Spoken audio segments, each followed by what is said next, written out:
Oh, about the tree? Perfect. Thank you, sir. I would have been without taking it down. Oh, yeah. We had Thank you, Rose. Appreciate it. Rose is gonna stay on top of things for us.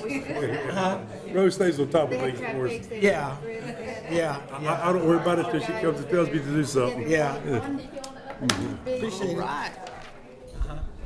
Everybody ready to put the show on the road? I am if you are. All right. Good evening. Welcome, everybody. I call to order our October 18th regular scheduled Board of Commissioners meeting. I've asked Mayor Pro Tem Larry Smith to lead us in our invocation and Fire Chief Jim Jones to lead us in our Pledge of Allegiance. Please stand. Let's pray together. Heavenly Father, thank you, Lord, for the opportunity to be here tonight. Thank you for the opportunity to live in this country, in this state, and in this community, Lord. Father, I pray that you'll be with us during this meeting. Father, while things are going well in our community, we know that the city of Raleigh suffered over the last few days a tragedy that made national news, and we pray for all those first responders who were involved, but especially for the families who were impacted by that. Lord, we just pray that your wisdom and your guidance and your comforting hand will be on those people. Lord, I pray now that you'll be with us in this meeting tonight. I pray that everything that is said here and done here will be pleasing in your sight. We ask these things in Jesus' name. Amen. Amen. Everyone, please join me in the Pledge of Allegiance. I pledge allegiance to the flag of the United States of America and to the republic for which it stands, one nation, under God, indivisible, with liberty and justice for all.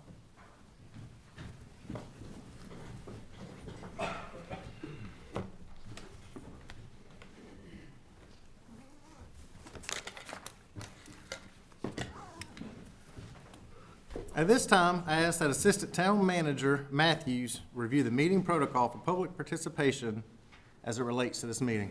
Mark, good evening. Thank you. Good evening. Tonight's town board meeting is both in person and live streamed on the town's YouTube channel and Facebook page.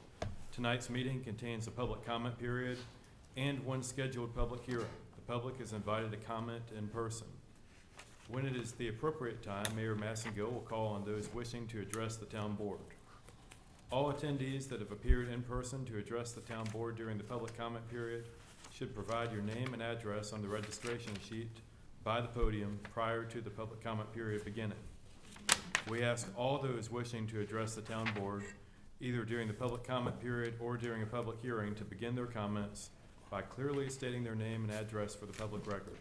The public is asked to keep all comments to 3 minutes so that all that wish to speak can be heard in a timely manner. This concludes the protocol for tonight's meeting. Thank you, Mark. First item of business is the approval of minutes from October 3rd, 2022, Board of Commissioners regular scheduled meeting. Do we have a motion? Mr. Mayor, I make a motion to approve the minutes of the October 3rd, 2022 board meeting as presented and recommended. We have a motion. Do we have a second? I'll second. Motion second. All in favor say aye. Aye. Any opposed? Motion carries. Thank you. First presentation we have tonight is item 4A, Fire Department Wake County Diversity Hiring Process, public introduction of our fire recruits. More information about this agenda item will be presented by Deputy Chief Jones. Mayor, Commissioners, thank you. Earlier in 2022, Wake County Fire Services requested funding from the American Rescue Plan Act, also known as ARPA, to strengthen the fire tax district and their municipal partners' ability to recruit firefighter candidates with an emphasis on diversity and inclusion. Wake County's ARPA review team supported the request and elevated the project forward to the Wake County Board of Commissioners. At the regular meeting of the Wake County Board of Commissioners on October 18th, the ARPA funding request for the fire tax district was approved in the amount of $2.3 million and allocated as needed in compliance with the project through December of 2024, thus providing a funding opportunity for new firefighter personnel hired by county and municipal fire departments in Wake County. The project required Wake County Fire Services and its municipal partners to focus on new recruitment strategies that targeted all individuals with a heart to serve in the fire service arena. This included working with the Wake County Public School System and community-based organizations on engagement opportunities where fire service personnel of all backgrounds, race, and gender would speak to interested applicants. The project also involved working with Wake Technical Community College and Wake County Fire Services staff to evaluate and retool how fire and EMT classes for the 2022 Fall Academy, beginning in October, would be designed and delivered. In addition, identify how removing traditional barriers could make this opportunity viable to more candidates. County and municipal staff believe a fire department that resembles its community in demographic makeup is more capable of providing effective service and more respected by the community they serve. A workforce of diversity and inclusion provides improved understanding of those a person works for, with, and around. Tonight, Wake County Fire Services and Emergency Management Director Darrell Alford, along with Wake County Deputy Director of Human Resources Trenesia Martin, will provide an update on the recruitment initiatives, processes, and demographics. Following their presentation, I will introduce our 9 firefighter recruits hired through this initiative. Darrell, Trenesia.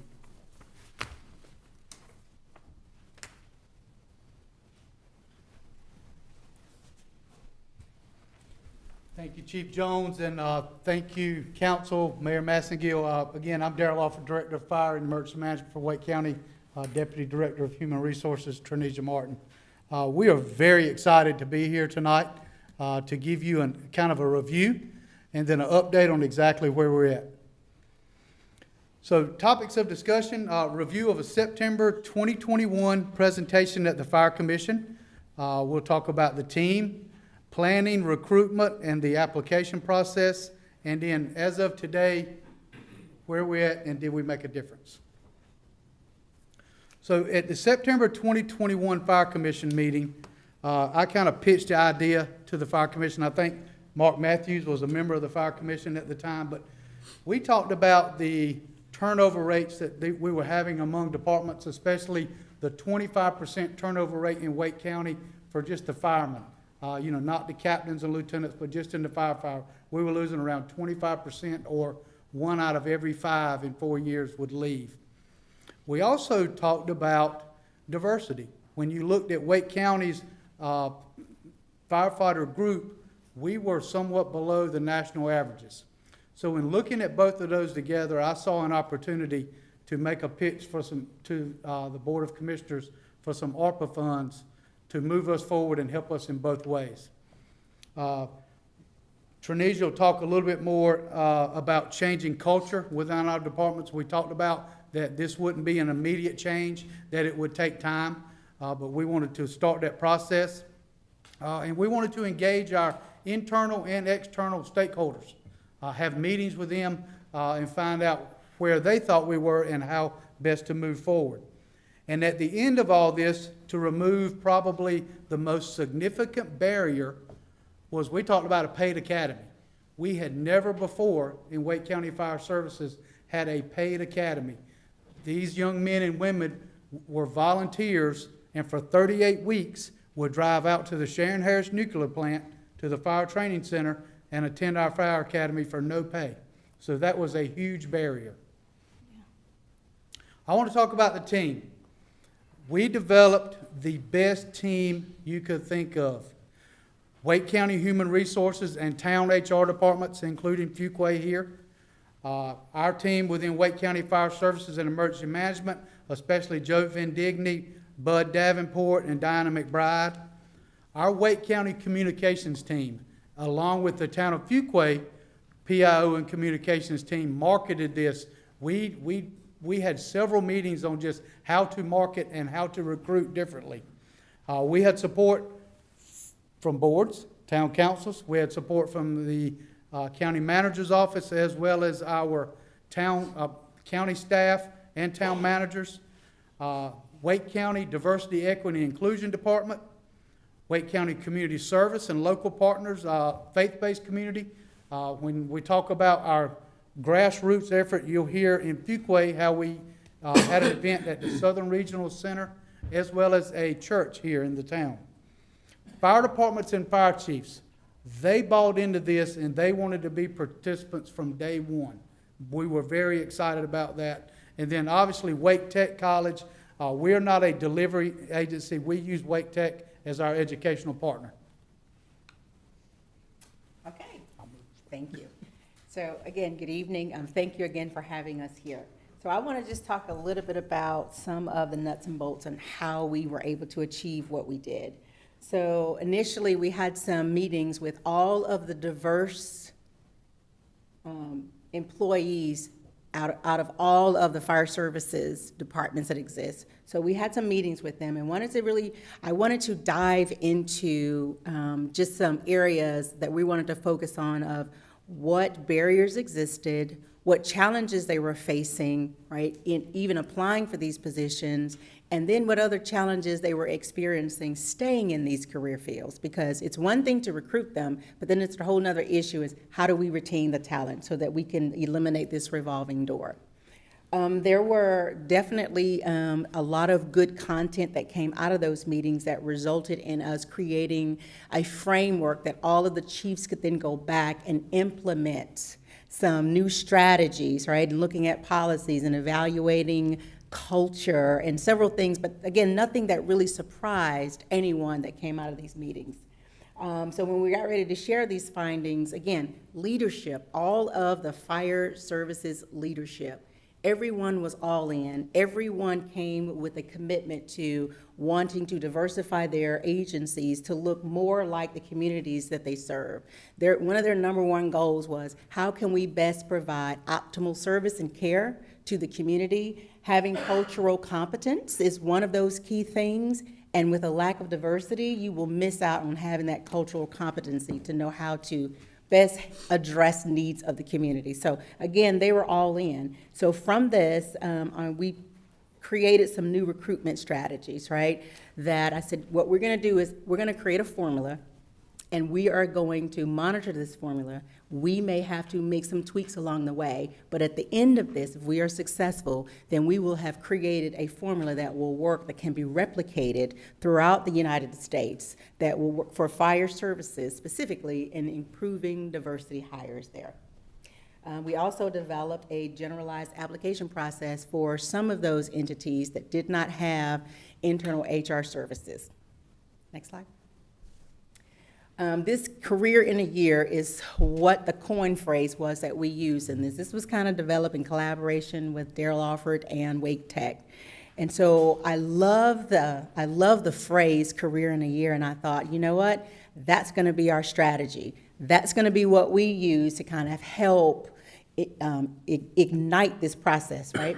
So again, we talked about, the focus groups that we had with a lot of the internal folks already, and then the subsequent meetings we had with all of the fire chiefs, right? Internal assessment, we looked at culture, we looked at pay practices, we looked at policies, we evaluated promotional practices. These are all things, right, that affect the culture and why employees stay or leave your organization. Removing all barriers that exist. One of the biggest things was I noticed that a lot of folks just didn't know about this career field. They didn't even know how to apply for it, didn't even know the benefits of it, didn't know. So this whole effort of let's educate the community on careers in fire services, not just this job. It's beyond a job. This is an entire career that has amazing benefits. The only career, one of the few careers, I should say, that you can go into and have an entire career path model there designed for you, and it's structured and it's guaranteed that you can come in and then grow and eventually one day be the chief. All right, so wanted to make sure that we were promoting this thing the right way. The paid training was another big key initiative. And then, there's this physical agility course. So I thought, why don't we pattern this after the way the military kind of develops its courses? So when you join the military, there's a physical fitness exam that you have to take. They don't expect you to come in day one and pass that, right? But there's training to help get you to that point to pass it. So that's what we did with this. We provided a preparatory course so that people would understand kind of what to expect along the way, and that we were going to be committed to helping them develop those critical skills to be able to pass this at the end. We evaluated the basic aptitude test, right? Got to think about folks that are going to be coming into this career field now who may have been out of high school for 10, 15 years, that may struggle just a little bit with that. And what does this test actually measure? So it was determined that this test was not going to be a real true measure of whether or not someone would be successful in the academy by Wake Tech. So we removed that and replaced it with some other programming that would help candidates be more successful, like additional study halls, like Wake Tech coming on, and in helping candidates to develop study habits again, right? Like you're in college, and testing mechanisms that would help them be successful. The Fire Services Career Expos, we went through all quadrants of Wake County, promoting this career, promoting this opportunity. We used a multimodal approach to doing that. We used television ads. We did a press conference. We went to print, to radio, social media advertising. We had a heavy focus on communicating this to bring awareness to these careers, and it actually worked. We tapped into one of the largest veterans career fairs that happens every year at the local base, and we partnered with them, and that was over 4,200 candidates that we were able to expose this career field, because it wasn't about just recruiting for the 30 positions that we had today, but it was also about how do we create awareness of this career. Next slide. So we centralized our application process for some of the not-for-profit organizations. Removed, again, that general knowledge-based test. Then there was some department-level screening of all the applications. The agility course, we talked about that already, and then the background screening. We did have to pivot a little bit, and I'm gonna let Daryl kind of talk a little bit about this process. So right during this process, we thought we had it all planned out. There was a new law that was passed that went into effect June the 13th, which said that any new firefighter hired after June the 13th or extended an offer to must go through a rigorous background check, which included fingerprinting and has to be matched against the state and the national database. There's a cost associated with that, and as well as a time frame, about a 2 to 4 week time frame. So it kind of threw us a hoop, but CCBI was a good partner, worked with us, and we managed to get through that. And to my knowledge, it didn't set us back like we thought. Correct. All right, so when I look at what the Wake County Fire Tax District demographics look like when we started this process, there were 93% of the employees, there was only 6% diversity, 93% were white, and 95% were males. That's where we started. Next slide. Once we compared that to what does this career field look like nationally? There's over 1 million firefighters US-wide. And of those over 1 million firefighters, 85% of them are white, with only 4% representing females. So this isn't just a Wake County concern or an issue, but this is a national problem, right? Getting folks to come into these career fields has always been a challenge for fire departments. And so all of the chiefs were saying, this has always been a goal of ours, but we have always struggled to create the level of diversity within our agencies that we all want to achieve. And so again, they weren't the only ones having this challenge. This is a nationwide challenge. Next slide. So the results of all of the efforts that we've put forth, collectively in this effort, there were a total of 30 vacancies, and we received over 1,000 applications for those 30 vacancies. That was a record number of applicants ever received for fire tax career fields. And as you can see, it's pretty spread out among the agencies, right? The volume of applications received as a result of a ton of marketing and creating awareness, because at the end of the day, this number says that a lot of people now that they understand this career realize this is an absolute great opportunity to come in and do work that not only rewards you, but it also helps you to give back in a very great way to your community. Next slide. And so of that candidate pool, 41% of the pool were diverse candidates, 15% were female, and 19% were veterans. These are numbers that on a national average, they're not even seeing, and we were able to achieve these types of results in the first iteration of this program, which again is historic. We were expecting to get good numbers because, you know, we know the talent that surrounds us, so we were expecting to get good numbers anyway. But this was even better than what we initially kind of set as a target goal. So this was phenomenal for our very first iteration. Next slide. So when you compare that to what our community looks like, Wake County has 43% of its population is diverse. 43%. Next slide. Now, when we compare of those candidate pools who was actually hired, if you look, 28%, it's almost half of the candidate pool that was diverse was hired, over half was hired. And 11% females were hired overall. That's still over 50% of those females that applied. And 25% of the hires were veterans. These are astounding numbers that everyone sitting around this table should give themselves a pat on the back for supporting the fire chiefs, because this is incredible results to be able to achieve, especially in the labor market that we are in today. Next slide.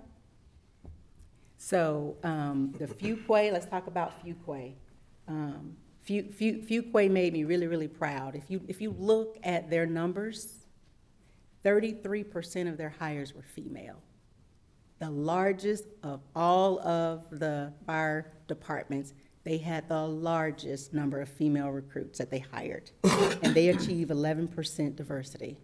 These are excellent, excellent numbers from an HR vantage point. These are excellent numbers to be able to achieve on the first iteration of a program of this magnitude and scale. That is it. And again, on behalf of Wake County, we are very proud of our partnership with the town of Fuquay, with the town of Fuquay Fire Department, with Chief Jones. Very proud of those 9 candidates out there. So proud, I think I may carry them some donuts tomorrow, the pre-scheduled event for 10 o'clock. So the manager's office is really behind that. Just a little nugget, the county manager's office has made a point that at a minimum, once a month, on Wednesday, which is their study hall day, we will carry them something along with words of encouragement at 10 a.m., whether it's donuts, cracker trays, veggie tray, or something. So we're going to start them off with a little Krispy Kreme donuts tomorrow.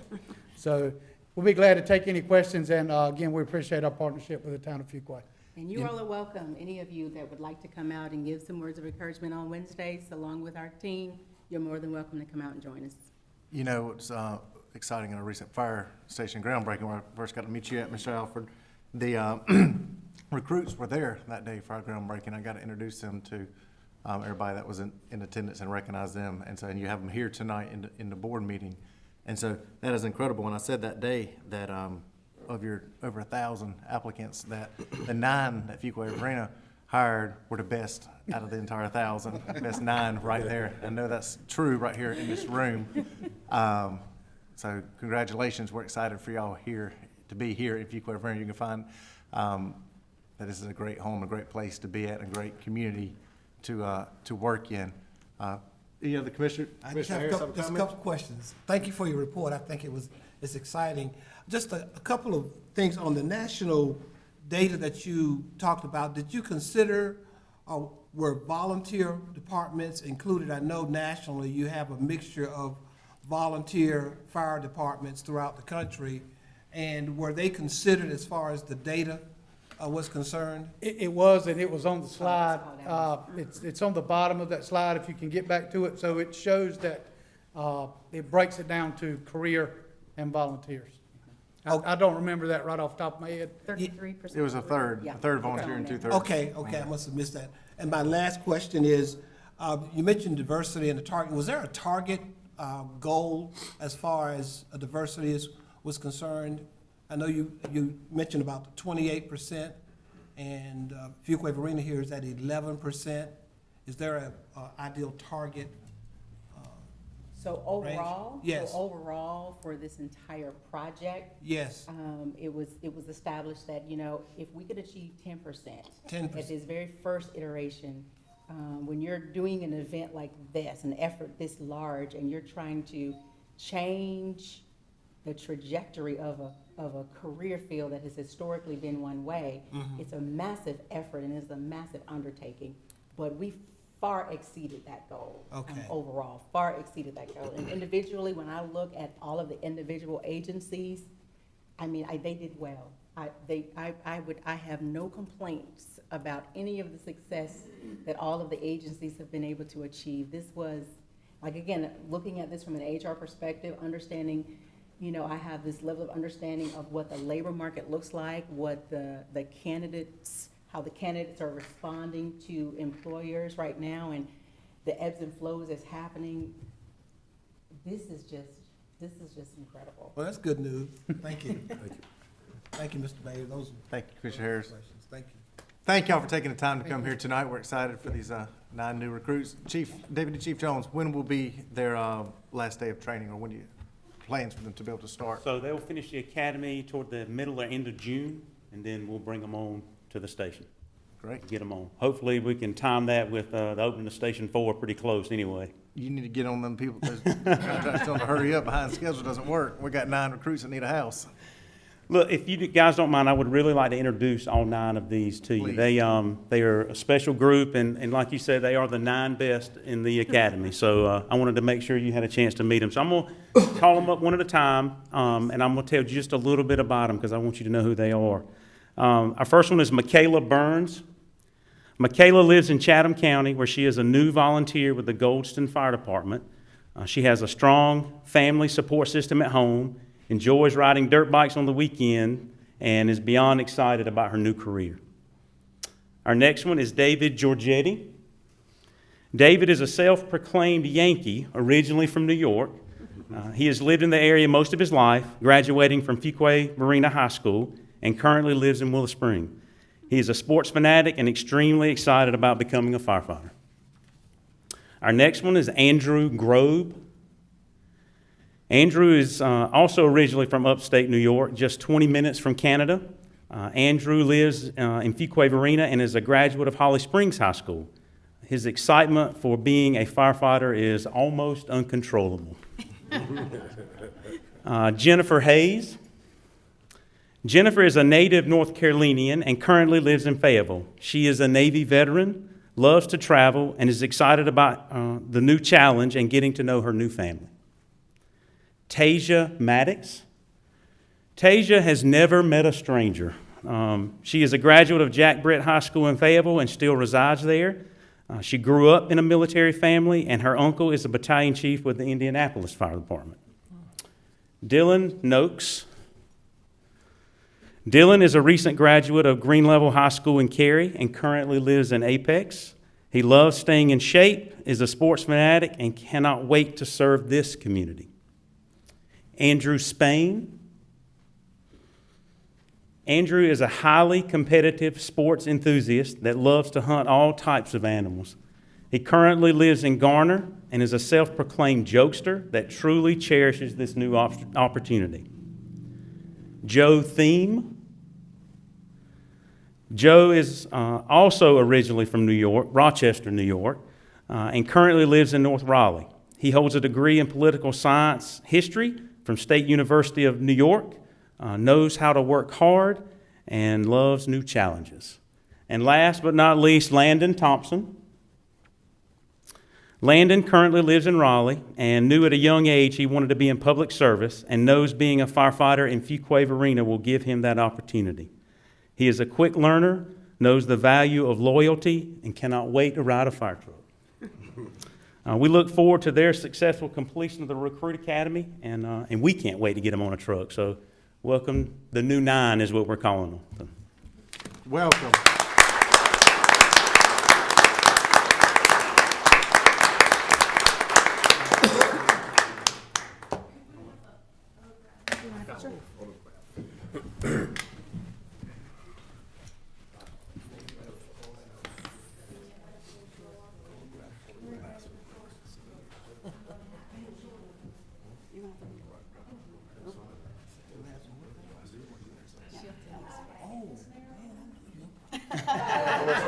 girl. You gotta stand on the chair.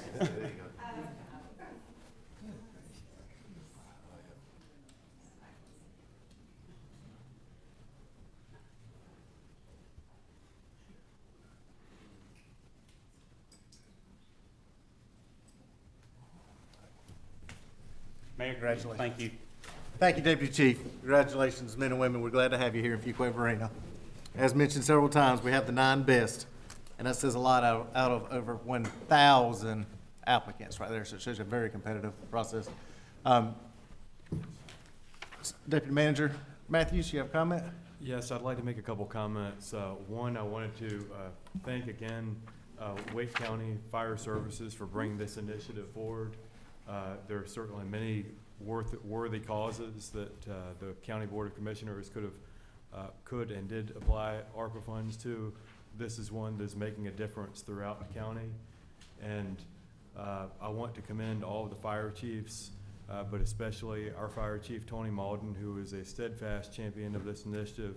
He recognized and vocally really understood the importance of recruiting the best and the brightest, and having a fire department that represents the community that we serve, and the importance of this initiative so that we can do the best that we can from our recruitment and retention, as well as organizational culture efforts. He's been a big champion of this, as was Wendy Moody and her team. So didn't want to go without recognizing their efforts in this.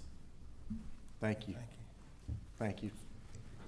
There was a special on one of the news channels about this program, and one of the young men that they interviewed said he had 2 children, and without this opportunity to be paid while he trained, he would never have had the chance. It's a really great program. Thank you. Next item on our agenda is the public comment period. At this time, the town clerk will call on individuals that are in attendance and have registered to address the town board prior to the meeting. Public comment period is a time for the public to address the town board about any matter that is not the subject of a scheduled public hearing. Those speaking are asked to begin by clearly stating your name and address for the record. Please limit your comments to 3 minutes in order that all who wish to speak may be heard in a timely manner. Rose, do you have anybody signed up? Yes, we have 7 signed up. The first one is Krista Baxter. Hey, Krista, come on forward.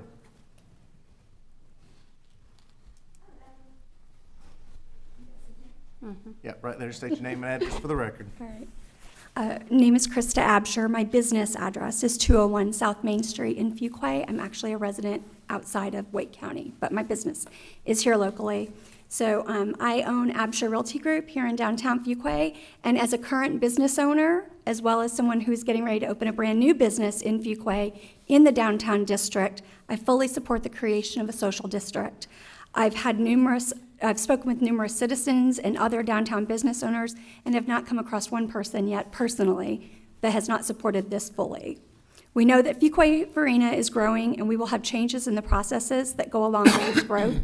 As the Fuquay-Varina Board of Commissioners, I ask that you help to make downtown a place that people will want to go and enjoy with their friends.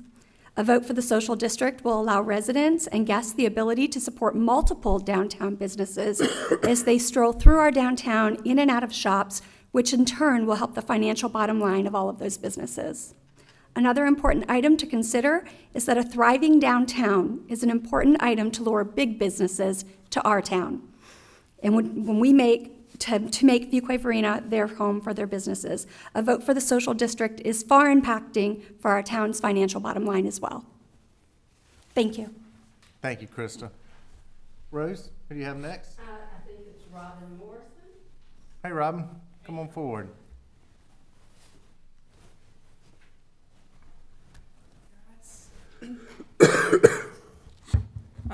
My name is Robin Morrison. My business address is 512 Broad Street in Fuquay-Varina. My husband and I own Pints Ice Cream and Beer. I am also here today to speak in support of adopting the social districts that will be proposed to you later in this meeting. The hospitality industry was one of the hardest hit during the pandemic, and the social district was titled Bring Business Back Downtown. That is exactly what I think it will help promote here in Fuquay-Varina. Social districts are not just good for establishments that serve alcohol, but retail businesses and everyone in between. It will encourage people to walk our town and maybe notice that restaurant, boutique, coffee shop, gym, barber shop, antique shop, or brewery that they may not have noticed before.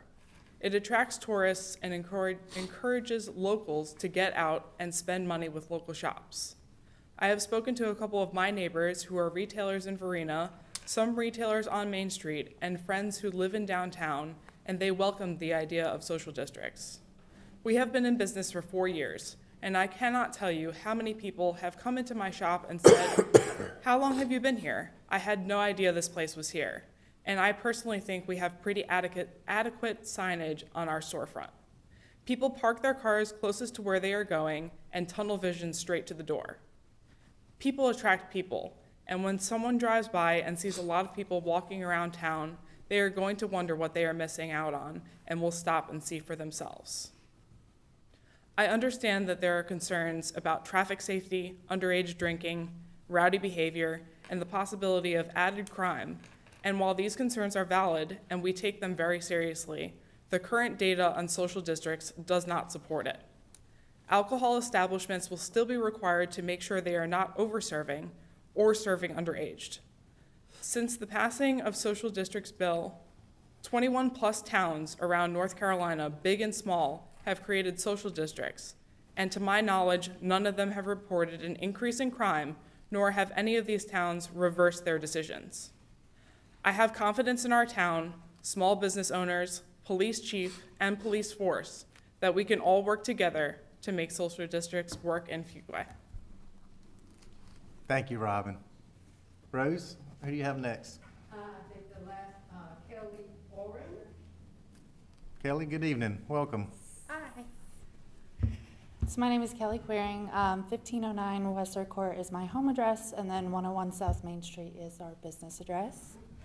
Tonight we anticipate your review of the proposal to implement a downtown social district, which I believe will be an asset to our community on many levels. As a member of 2 Fuquay-Varina boards and a volunteer for committees whose sole purpose is to promote our town and provide support to local business owners as we build a desirable community, I sit in many meetings where people put a tremendous amount of effort into coming up with creative ways to bring people, and especially foot traffic, downtown. In addition to our own ideas, we pay attention to trends in neighboring towns, take inspiration from their success, and find a way to make it unique to our Fuquay-Varina downtown. A common trend currently benefiting numerous North Carolina communities, as you've heard, is the addition of a downtown social district. As a business that sells alcohol, I see value in this far beyond my own bottom line. Of course, I'm going to lose my spot there. Far beyond our own spot. In fact, someone leaving my establishment to go buy beverages at other locations might actually seem counterintuitive to my individual success. However, when you look at the bigger picture, I see the ability for our visitors to engage in a social district resulting in far greater things. People who have been coming to us for years may discover businesses and Fuquay features that they may not have otherwise. I believe it will help our town appeal to those outside of our community as more of a destination with a built-in mentality to explore the entire downtown scape.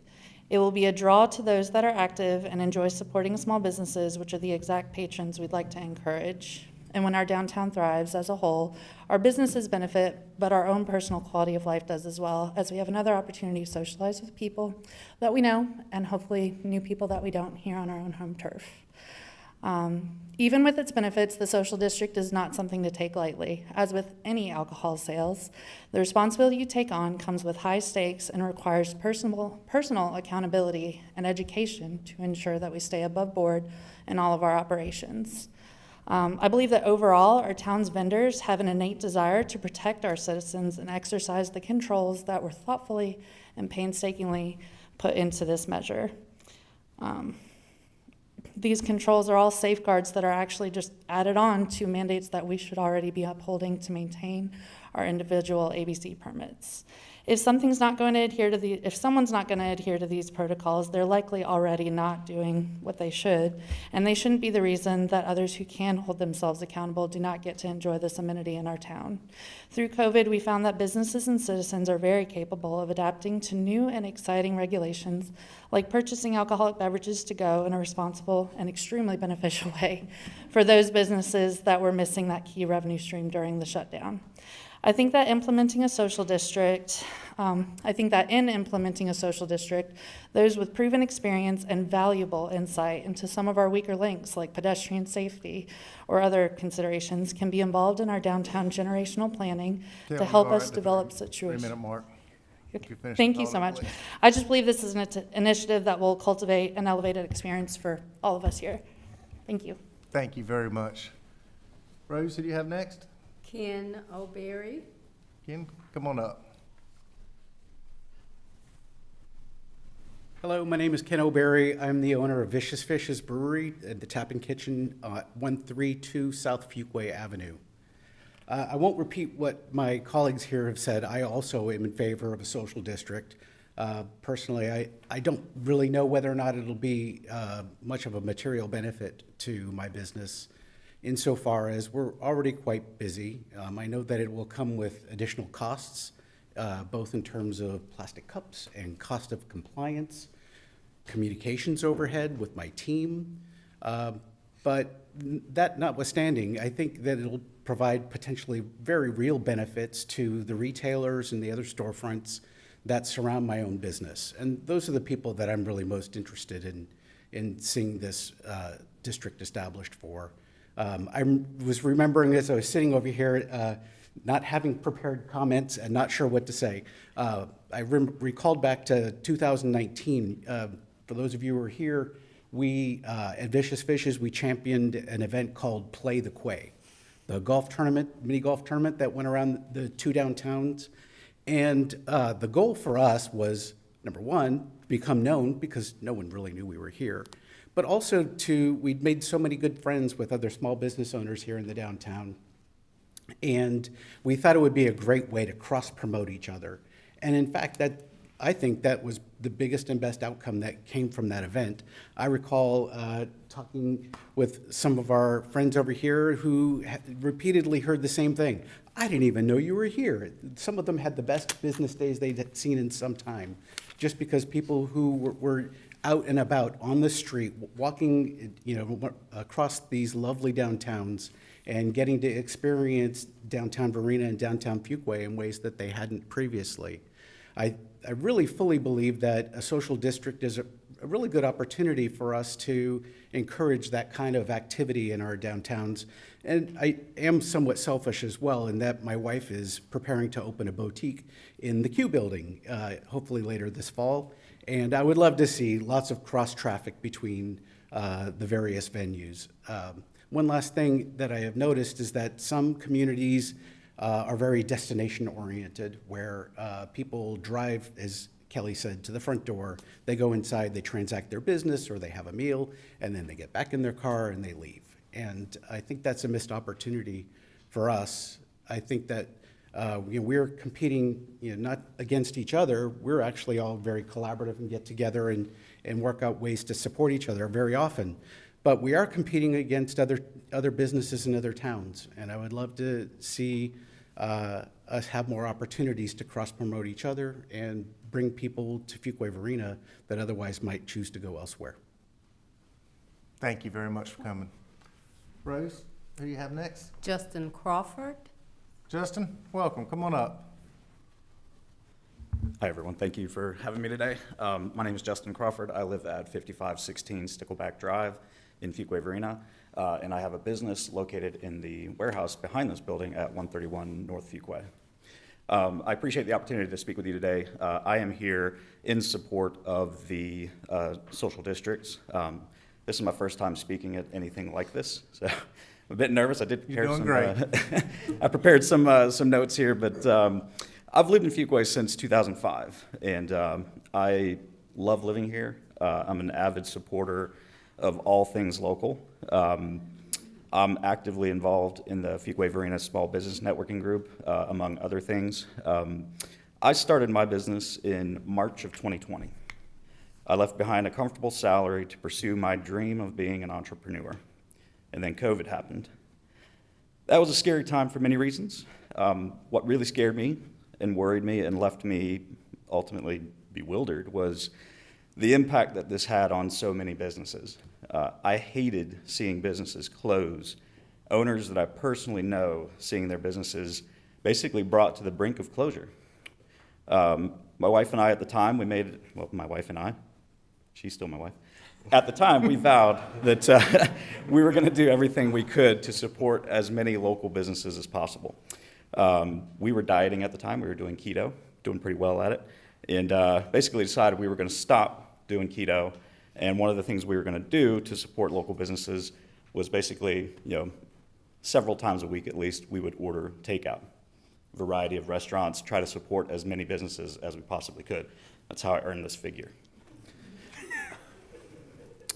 I'm not telling you this to make you think that I'm lazy or that I can't cook. I'm telling you this because I personally would do anything I could do to help the businesses in this area. I want businesses to thrive so that our town thrives, the town that I love. The measure for social districts, personally, I wouldn't gain anything from it. My business doesn't have a storefront, so there's really no financial gain for me involved. But I think it will support all businesses that have a downtown location. And I think that's extremely important and a strong consideration. I have some really great friends with really great businesses in both of our downtowns, and I guarantee you one of the things they would tell you that will help their business is more foot traffic. And I think that this measure would absolutely deliver that. I understand there's safety concerns. There's always going to be with this sort of thing, but I think proper planning, proper execution, this can be beneficial for everyone. Thank you. Thank you very much for coming. Rose, do you have anybody else? Carrie Zolo Ennis. Hey, Carrie, come on up. Hey, I don't like to talk. Oh, I like to talk, just not in public. Hey, you like to talk, Carrie. Everyone knows I love to talk. I'm Carrie Zolo Ennis. I live at 208 Church Street, right here in downtown Fuquay, and I also own a business at 715 North Main Street in downtown. It was previously on Broad Street. So I am speaking just as a view as a retailer. I fully support a social district. Me personally, when I do host social hours at my location, my business increases over 800%. As a small business, that is astronomical. I believe that if this, and it takes money out of my pocket, which I don't mind, but if this was something where people on the street, they were hopping from Vicious Fishes, other breweries, Fain & Goat, Mason Jar, I believe that would go for all retail businesses. If you drink, you shop, and you spend more. It is very proven. I believe that we have wonderful patios, but we have more sitters there than we have strollers. And I think when you have strollers, it looks like you have a bustling downtown, and people stop and they shop. When they see a busy store, they want to go in, they want to spend money, they want to see what that buzz is about. Like others have said, I think you have to be cautious, but I strongly believe that our community and our breweries and our restaurants, I believe that we have a good head on our shoulders. I think that they really would respect this and see what a privilege it was. There's always going to be those few that don't, but I really think it could really drive a lot of business in downtown, and I think it could really, really help a lot of downtown business owners that are just kind of struggling. They're always thinking of something new and creative, and I think this would bring business to downtown. And I don't think it would be an issue with downtown living either. I would never think there's a bunch of drunks wandering around our town, just so to speak. I don't see that. I don't see that now, and I don't see that as changing as being a downtown business owner. That's all. Thank you, Carrie. Rose? The last one we have is John Pierce. John, good evening. Come on up. My name is John Pierce. My business address, 305 South Main Street, the Mason Jar Tavern. Thank you, Mayor Massengill, Town Council, and Town staff for allowing us to speak this evening. in support of social districts. I think you've heard the best arguments so far, so I'll kind of keep mine mostly brief. We kind of have a unique perspective with Mason Jar having some business in both downtowns, and most recently purchasing the old Stevens Hardware building. Our group would greatly benefit from more foot traffic and more activity in both sides of town. We love Fuquay because of proactive businesses like the ones that you've heard from today. For me, I started making a pros and cons list of how this would be good from a citizen standpoint and a business standpoint. And I came up with three main things that I feel businesses and the community will benefit from. The first being economic growth. And if I'm honest, like Ken said, I don't see this creating a ton of economic growth for my business specifically, but I do believe a rising tide raises all ships, and creating more foot traffic for small retailers brings in better and more small retailers and helps us fill our spaces as property owners as well. I think economic growth also, we're sending a message to anyone looking right now for tenant spaces between Cary, Apex, Holly Springs, and Fuquay. And personally, as a business owner and a landowner in Fuquay, I want people to see Fuquay as being at the forefront of these things. And I think doing a social district and being one of the first in the area to approve that will build some economic growth. I also think it'll build more community involvement. I mean, look at the folks that have stood up and spoken today already. These are people that we collaborate with already, and you'd simply be giving us permission to legally work together in yet one more way. And finally, I think this would create better downtown events. The town puts on incredible events, and as a part of several downtown communities, I can say that the events in Fuquay are incredible. They build a ton of foot traffic, they bring a ton of people downtown, but for the most part, as a brewery owner, we benefit and food trucks benefit, but a lot of times the retailers do not have the same benefit, and the restaurants and things like that might not be as busy because it looks like we're packed when there's tons and tons of people downtown for these big events, but that's not necessarily the truth. And so our group would advertise, hey, you can grab a glass of wine or something like that and walk up to the concert or to the Christmas tree lighting or whatever, and I think ultimately this would build much stronger and better downtown events as well. So to conclude, again, I believe a rising tide raises all ships, and the better that small businesses are doing in downtown, and the more that town council supports things like this, I think the more vibrant our small downtown will be. So thank you. Thank you very much for coming. Rose, do you have anybody else signed up? That was it. Okay. Thank you for your comments. This item is on our agenda to be discussed later this evening.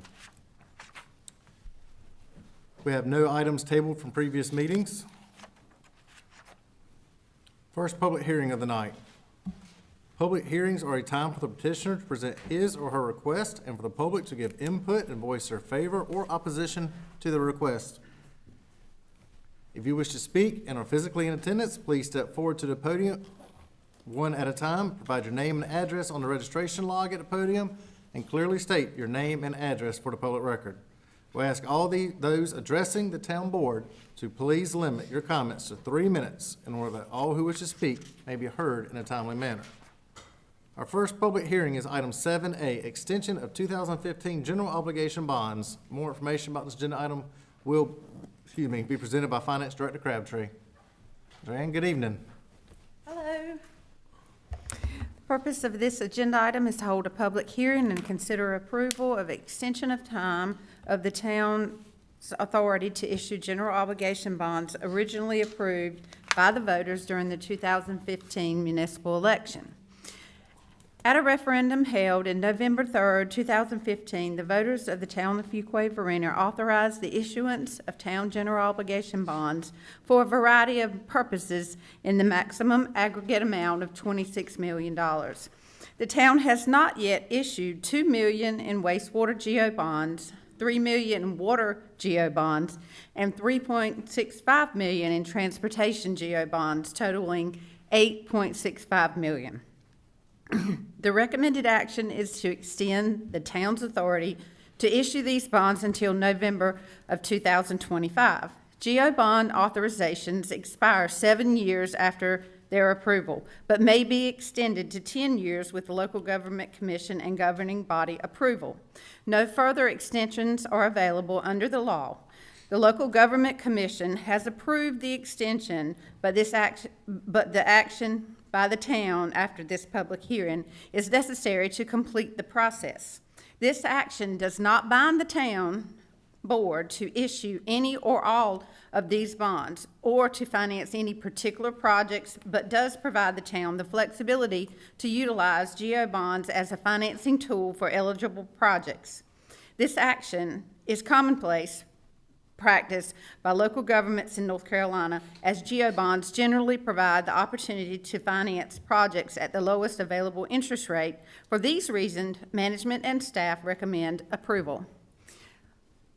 The fiscal note: the town currently has authorized but unissued general obligation bonds that were approved on November 3rd, 2015 for the following purposes: wastewater, $2 million, water, $3 million, transportation, $3.65 million. I submit this abstract and all the attachments in the town official records. Thank you, Finance Director Crabtree. The hearing is now open. Does anyone wish to speak in favor of the extension of the 2015 general obligation bonds? Does anyone wish to speak in opposition to the extension of the 2015 general obligation bonds? Hearing is now closed. You know, we've got a lot of projects that are coming up over the next 3 years, and this extension gives us 3 more years of the cheapest way that we can borrow money and help with financing of these roads and water sewer projects that are coming. We know the board's been discussing several projects, and so any further comments or discussion by board members? If not, entertain a motion. Mr. Mayor, I make a motion to approve the order extending the town's authority to issue the remaining 2015 general obligation bonds as presented and recommended. Got a motion, do we have a second? Second. Motion second, all in favor say aye. Aye. Any opposed? Motion carries.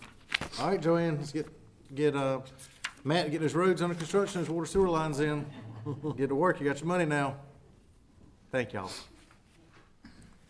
Next item on our agenda is the consent agenda. What is the board's pleasure on the items on the consent agenda?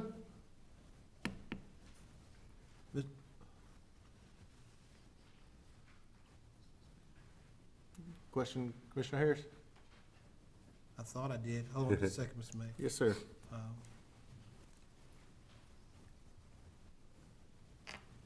I think it was item 8K. I just wanted to talk about that forfeiture. Okay. You want to make a motion and then? Oh, yes, so move that we approve items on the consent agenda A, B, C, D, E, F, G, H, I, J, and hear about item K. We got a motion, do we have a second? I'll second. A motion second, all in favor say aye. Aye. Any opposed? Motion carries. Okay.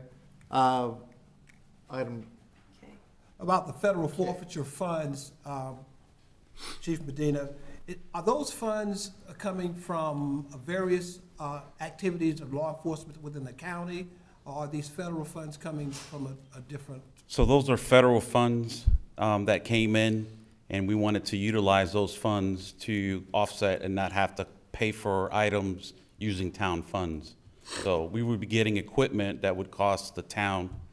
There would be no cost for the town, so we would utilize those federal funds that we have to make those purchases. Okay, is this part of a recurring funding, or is this one-time funding? Well, at this time, since we don't have a task force officer assigned to that specific unit, this would be the only balance that we have as of right now, unless a prior case is settled in the federal level and then asset forfeiture is trickled down to our level. But as of right now, the balance that we have in there is what we are working with. Okay, so historically, would it be asset forfeiture? Yes, sir. Funds that would come into? Okay. Yes, sir. All right, that's what I wanted Yes, to sir. know. All right, thank you, Mr. Mayor. any other further questions or motions to be made? If not, Mr. Mayor, I move we approve item 8K on the consent agenda as presented. We have a motion. Do we have a second? I'll second. Motion second. All in favor say aye. Aye. Any opposed? Motion carries. No more items removed from consent agenda. Next item on our agenda will be administrative reports. Item 10A, Fuquay-Varina Downtown Social Districts. More information about this agenda item will be presented by Economic Development Director McNeil, Assistant Town Manager Seymour. Good evening, Mayor Massengill and Town Board. Thank you for having us this evening. The purpose of this agenda item is to adopt an ordinance to create the Fuquay-Varina Downtown Social Districts and Operational Plan in downtown Fuquay-Varina. Municipal leaders continue brainstorming creative ways to create vibrant downtowns while boosting their local economy and providing unique cultural experiences for their residents, businesses, and visitors. In September 2021, the North Carolina General Assembly passed House Bill 890. And in June 2022, House Bill 211, allowing local governments to create social districts where people may consume alcohol beverages sold by an ABC permittee within a designated social district. The North Carolina Retail Merchants Association was the major interest group pushing for the passage of this legislation to help drive foot traffic to downtowns as many communities recover from the COVID-19 pandemic. A social district is a defined area in which a person may consume alcoholic beverages sold by an ABC permittee located within the social district. A social district may include both indoor and outdoor areas of businesses within or contiguous to the defined district area during the days and hours set by the local government creating the social district. A social district may include privately owned property, ABC permittees businesses, non-ABC permittee businesses, multi-tenant establishments, public streets, crosswalks, or parking areas, whether the streets or parking areas are closed to vehicle traffic. It is the sole decision of a business located within the social district to participate in the activities of the social district. Under North Carolina General Statutes, the following is required to establish and operate a social district. A council adopt an ordinance designating a social district.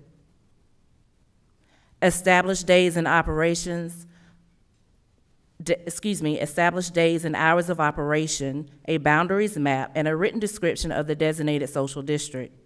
A council-approved management and maintenance plan must be published on the municipality's website, and also registration of the social district within the North Carolina Alcoholic Beverage Control Commission. Before a social district can become operational, a local government must submit to the ABC Commission a detailed map of the social district within the boundaries marked and the days and hours during which alcoholic beverages may be consumed. Social districts must be clearly defined, and signage must be posted in visible locations indicating the social district's boundaries and operational procedures. As mandated by general statute, social districts are only allowed to operate Monday through Saturday, 7 a.m. to 2 a.m., and on Sundays from 12 p.m. to 2 a.m. If a local government has allowed for earlier Sunday sales of alcohol, a social district may operate at 10 a.m. on Sunday. A local government must develop and distribute uniform signage indicating that a non-ABC permittee businesses is included in the social district and allows alcoholic beverages on its premises when it is active. A non-permittee participating in the social district and allowing alcohol on their premises must always display the uniform sign when the social district is active.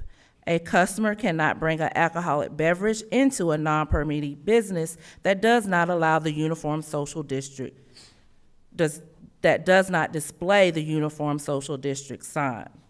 Alcohol beverages that are sold for consumption in the social district may only be sold in a container that meets all of the following requirements.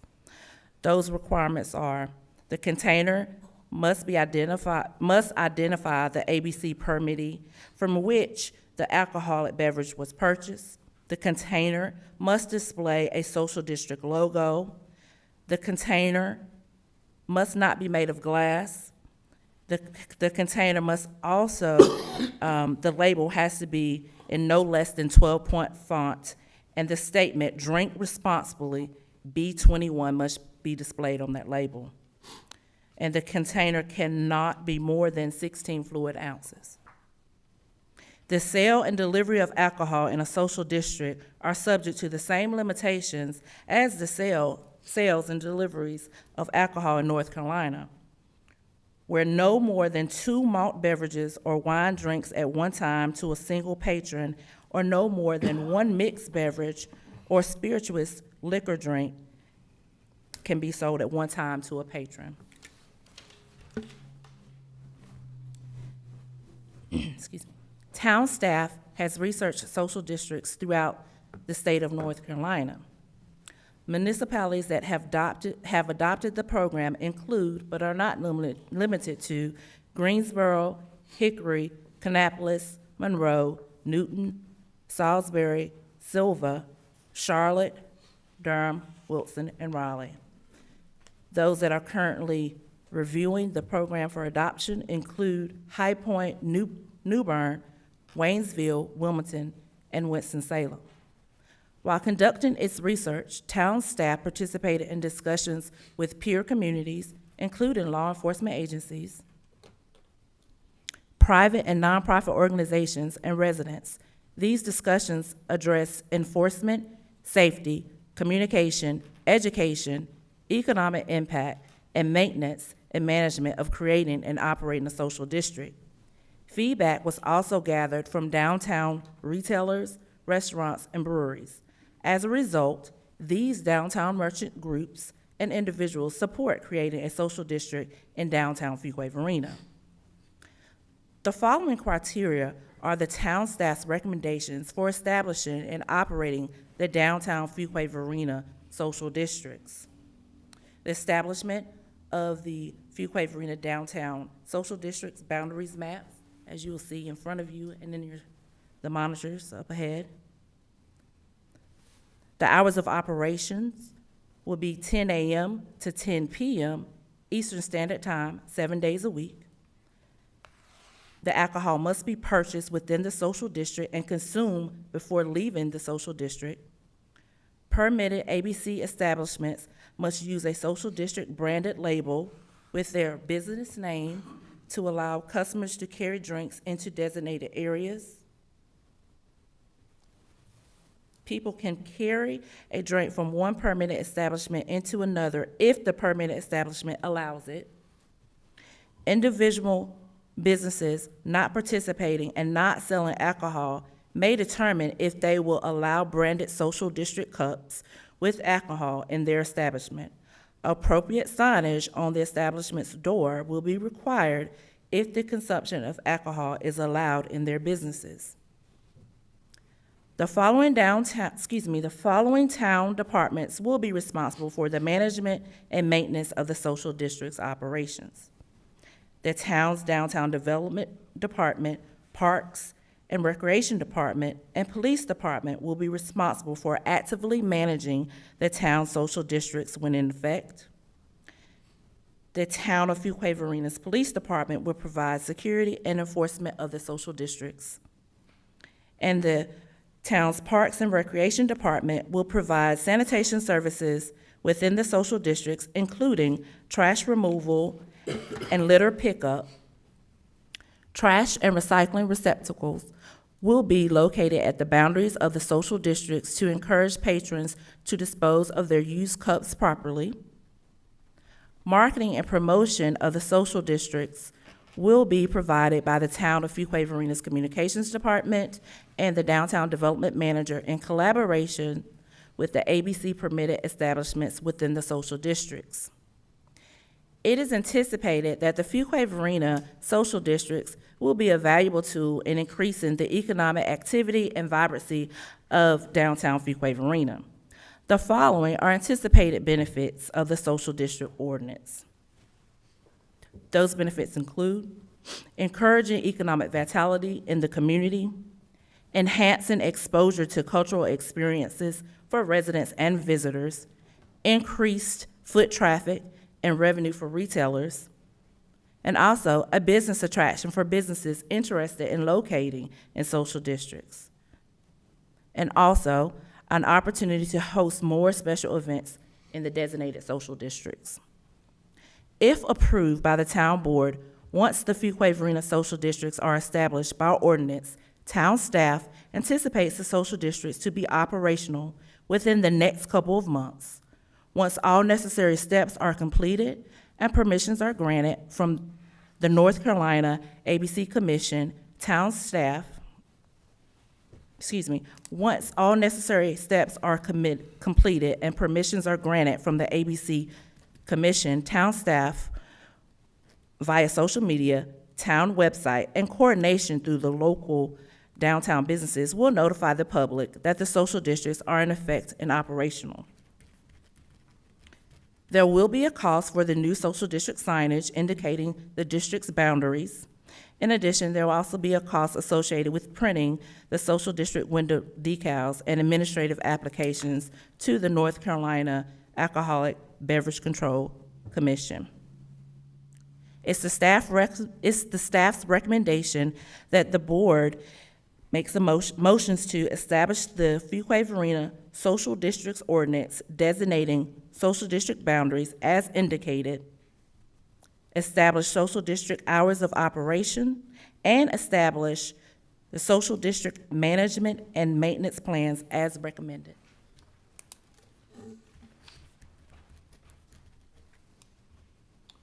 Tiffany, thank you. I was making a couple notes when you're speaking. Thank you. Thank you for the presentation. A couple questions I have for you. I know some different board members have some questions for you also here tonight. A couple of the individuals that spoke tonight, I know specifically their properties are not listed on those maps right there. What kind of thought went into which locations would or would not be included? Okay.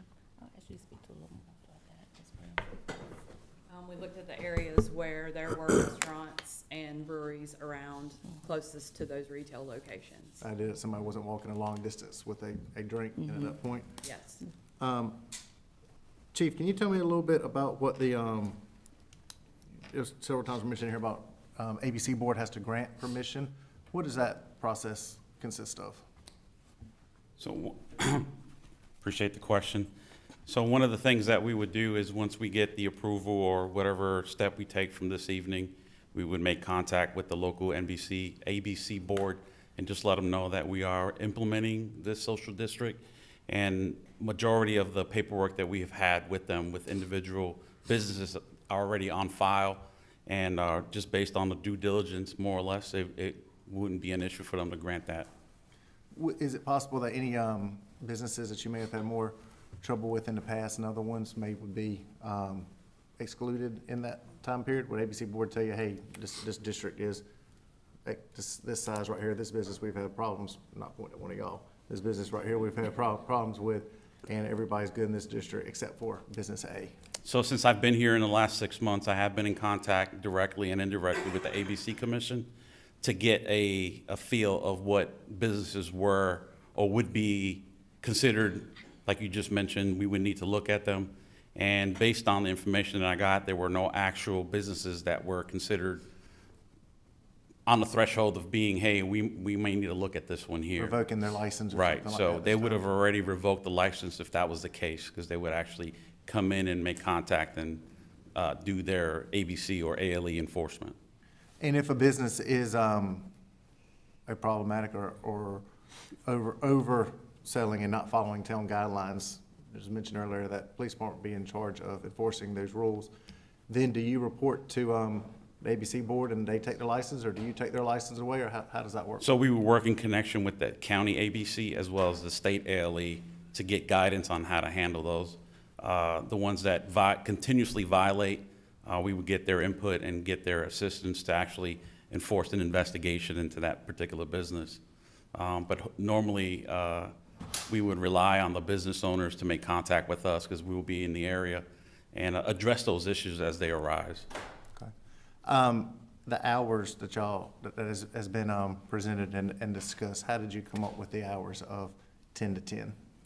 I think based on the information that we got, when we looked at the other 17 municipalities that the police department reached out to, that was the common time frame that a lot of those municipalities were doing. So we just mirrored the exact time frame that they did. Okay. Okay. Board members up here, I have a couple of questions. Commissioner Watson, go ahead. It was mentioned that this would bring, hopefully, this will bring people to Fuquay-Varina, to our shops, to our restaurants. How are we marking the district so that folks know, okay, this block, when you can't cross this street, how are we gonna mark that district? So at the entrance of every social district, there will be signage indicating you have entered a social district. There'll also be signing when you're leaving the social district, so there'll be a signage along the way. Okay, very good. Chief, can you talk about the strain? Do you anticipate a strain on your department to help with the patrols on this? So initially what the plan would be is just to see how it operates day to day and, capture the data that we get from that. Speaking with other jurisdictions, I have an idea of one of the main things that we need to look for. And obviously, as a chief, I would evaluate what happens on a daily basis, on a weekly basis, and then eventually report back to the staff and let them know, look, we're having issues with this particular situation, and address it. And then if there needs to be a conversation about increasing police staff, then we will have that conversation. But before putting the cart before the horse, I want to go out there and make sure that how it operates. We've gotten really good feedback from some other jurisdictions, and we just want to monitor that. And then you come back and say, hey, everything seems to be operating correctly. We got good rapport since I've been here with all the businesses down there, and got a lot of good feedback. And we would just monitor that and evaluate it as, time elapses. Right. I talked to, in preparing for this meeting, I talked to a council member in another town who has the district to see the pros, cons, what they were seeing, and just for our education, they reported that there weren't any. The one item that they stressed was the consistency of the hours. They said that was the main thing for them, but they haven't seen any cons so far from residents or from business owners, so that was nice to see. And I've recently visited a town in North Carolina that had a social district during a festival and got to see it kind of firsthand, how it worked. It was interesting, but it really seemed to work well. So, if I may add, Commissioner, one of the things that we did as a police department when we reached out to those 17 different social district areas, we wanted to look at, and I was, as an experienced investigator, I wanted to make sure that we addressed any potential crimes that can be linked back to the social district. And just like you mentioned, you spoke to a local commissioner, none of those areas that from the mountains to the sea reported any of those crimes that I was concerned with. No. And that's the concern that I wanted to address. And none of those jurisdictions reported any of those crimes occurring in those, whether they were 4 months into it or they were over a year into it. And that was the primary focus of doing our due diligence to make sure that we weren't setting the town up for crime. And I felt satisfied with our staff reaching out to those other jurisdictions and getting that feedback. So that's good to know. Thank you. I have a question about, I know it's Go ahead. I'm sorry, I need to be recognized. Go ahead. Thank you. The list of municipalities that have already adopted the social district, were there ones, some of those, I'm really naive about some of this stuff, but some of them didn't look like they would be communities that really seemed a lot like Fuquay-Varina. Did you feel that you talked with some who, that their social district would be pretty much what's being proposed here?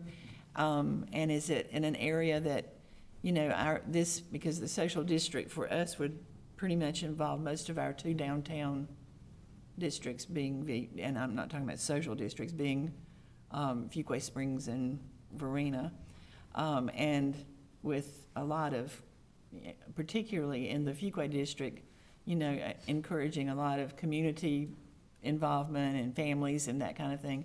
I'm thinking, you know, in particular for us, for events like Candy Hop or the Halloween trick or treat or the Christmas tree lighting, when we have lots of young children and young families in one or more of those districts.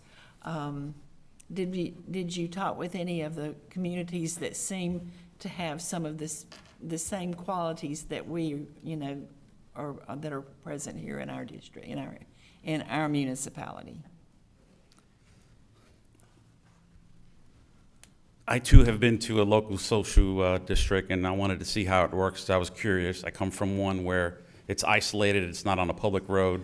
So I definitely wanted to see, just like Commissioner mentioned earlier, I know that the precedents of each of those jurisdictions that I personally spoke with, that any town events and stuff like that would be the priority of that particular day. They wouldn't interfere. It would be the Christmas lighting, or like you suggested, it would be the family first oriented event that would take precedence over anything else.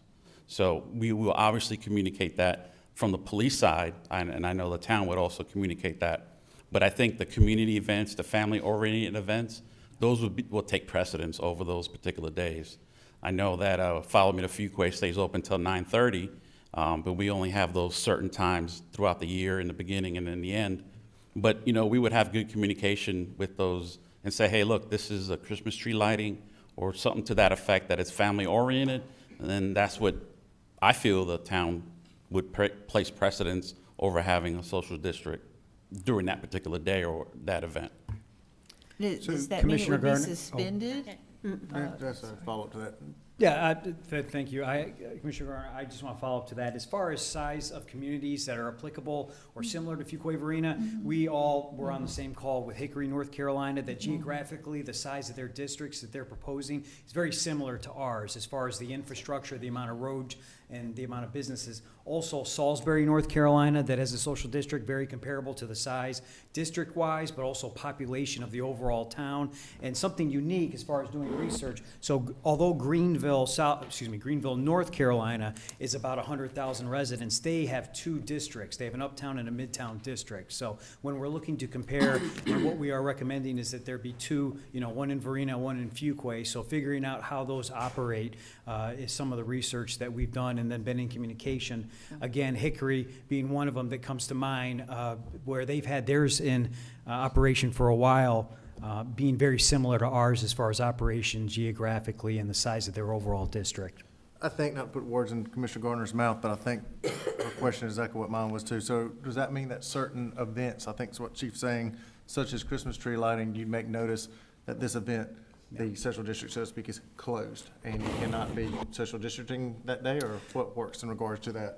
So Mayor, how it would work is anytime you have a special event permit that would take place within the actual social district while it was operating, the criteria or parameters of the special event supersede those of the social district. So if you had an event in the special event in the social district that did not allow alcohol, you would have to honor that, although it's in the social district. So staff would have to go about putting signage up, and the event organizers would have to say, no alcohol permitted. And that's where the public outreach and the education really comes into play. And that's how all the districts are treating it. When we spoke with, I know I spoke with Salisbury, and when I know we collectively spoke with Hickory, that's how they all treated it.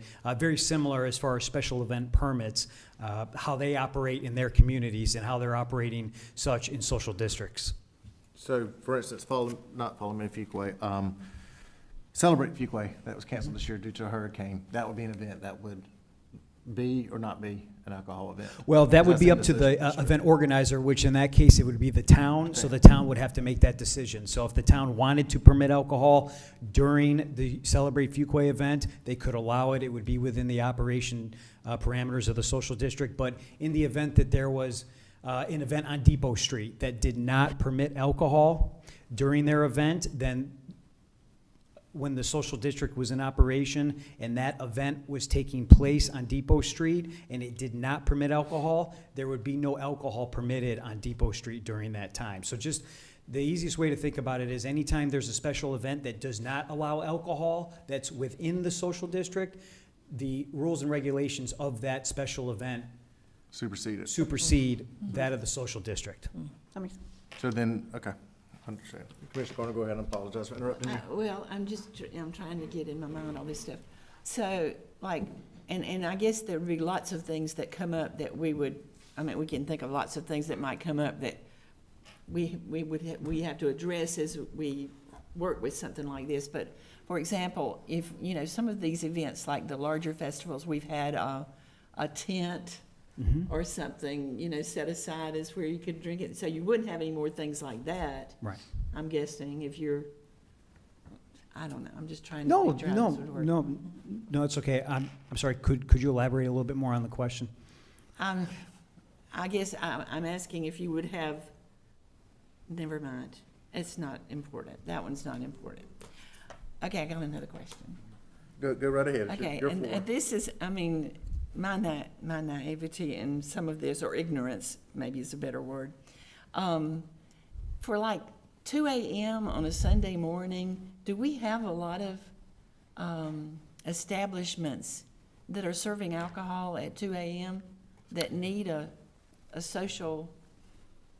That's the general statute. Those are not the proposed hours for the Fuquay-Varina downtown social district. Our proposed hours are 10 a.m. to 10 p.m. Okay. The North Carolina General Statutes allows a municipality to establish it within 7 a.m. to 2 a.m. Oh, okay. Yeah, that was confusing. Thank you. I appreciate that. Those are the hours that alcohol may be sold by state law. So for example, a grocery store or a convenience store can sell alcohol if they're open at that time. Thank you. Trying to think if I had anything else.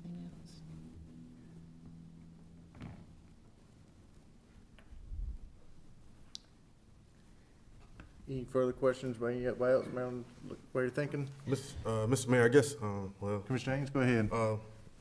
Totally not saying, definitely thank you, staff, for all your work. And, that's a lot of work.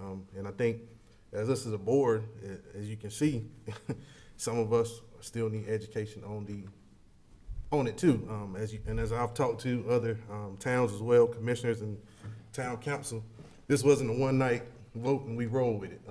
Many of them took a few meetings or meeting or two to discuss this.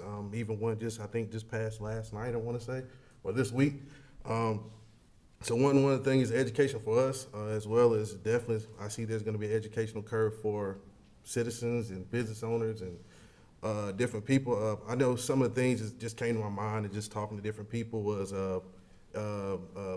have you heard anything of the misuse of the cups? Because I guess, and I'm speaking from I did security all through college in bars, so I knew oftentimes misuse of cups, and when you're carrying cups from different places, then you can reach your car, which you get out of your cup, get in, you put in your cup at your car. So I'm just asking, have you heard anything about the misuse of those cups? And I know a lot of stuff is relatively new with this, so a lot of this stuff we might not have the information on and stuff like that, but I know just speaking from experience. Yes, sir. Yeah. Well, obviously, I'm just saying your experience. I didn't mean it like that. I'm over here thinking of the answer, and but definitely, I think we would probably suggest having maybe like a Teams meeting or some type of forum with all these jurisdictions, one, to share that information or a new technique that people are doing, but it's no different than an individual leaving their residence after consuming alcohol, and they make that decision to get behind the wheel. And, we train our officers, obviously, to detect and deter people driving under the influence. And I think, you know, just being here 6 months and seeing all the events that we've had here, I think the citizenry and the people that visit here may have, well, do have known common sense to say, hey, I've had one at the Fuquay, follow me to Fuquay, where a female needed some assistance to get to her vehicle, and she was within a group, and they all stuck by her to make sure she was fine. But I think, you know, it's going to be a growing pains and learning some of the things, because, you know, people always come up with ingenuitive things. You have sleeves that you can put on a Coke can. I've seen it, but you know, we expect our good relationship with the businesses to work with us. And, you know, we're gonna educate the employees that'll be working there, and, you know, we'll have them reach out to us and say, hey, you might wanna check this patron here because they're doing X, Y, Z. But like you said, it's gonna be definitely recommend us staying in contact with those other municipalities to share those new techniques that people are doing, so our officers can be aware of that. And I think it's just a matter of information sharing and working with the businesses to have, you know, that good dialogue and say, hey, at this particular time, these people always leave. It appears they're intoxicated, and, you know, we would hopefully intervene before they got to their vehicle and endangered somebody else on the road.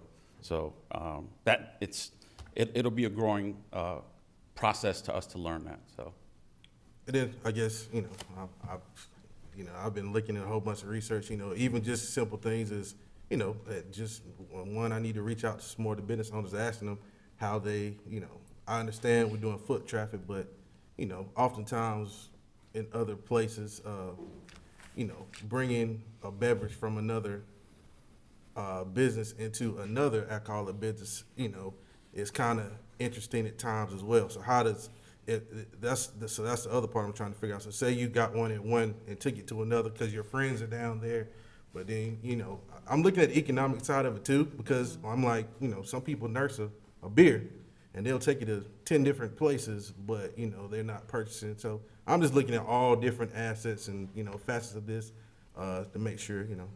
That's a good point. And so our ordinance proposes that you're not, so you wouldn't be taking a cup from brewery A to brewery B.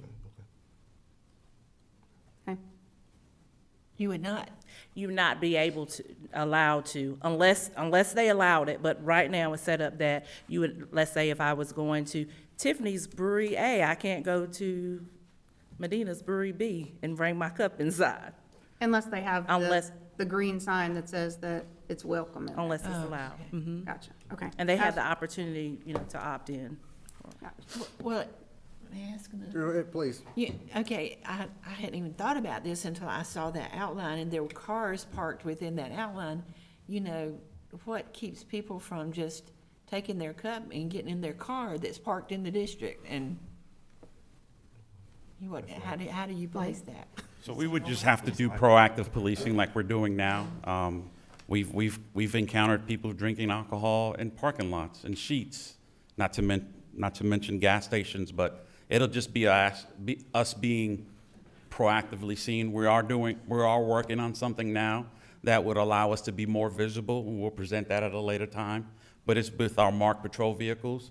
But, you know, it'll be our officers in plain clothes, in uniform, and our bikes, our trikes, on foot, in a vehicle, and just being proactively in those areas to deter. And then when we find a violation, then we address it accordingly and then go from there. Educate them, and then, you know, do what needs to be done. But one of the things, like we had mentioned earlier, is educating the public and educating the businesses. And I think that will pay dividends in the forefront, because we have made it known. We've, you know, done a press release. We've educated the public, you know, on all of our social media outlets. And then that way they'll know the expectations. So it's not like I didn't know. Well, they have signs everywhere. You have signs on your cup. And everybody knows you can't have an open container in a vehicle. So we would address that accordingly. Commissioner, if I may You're saying also that the ones that add, are gonna be abusing it, people that want to abuse something are gonna abuse something, but the ones that are gonna follow laws are gonna follow laws. Kind of what I'm reading, what you're saying right there. on that? Okay, go ahead.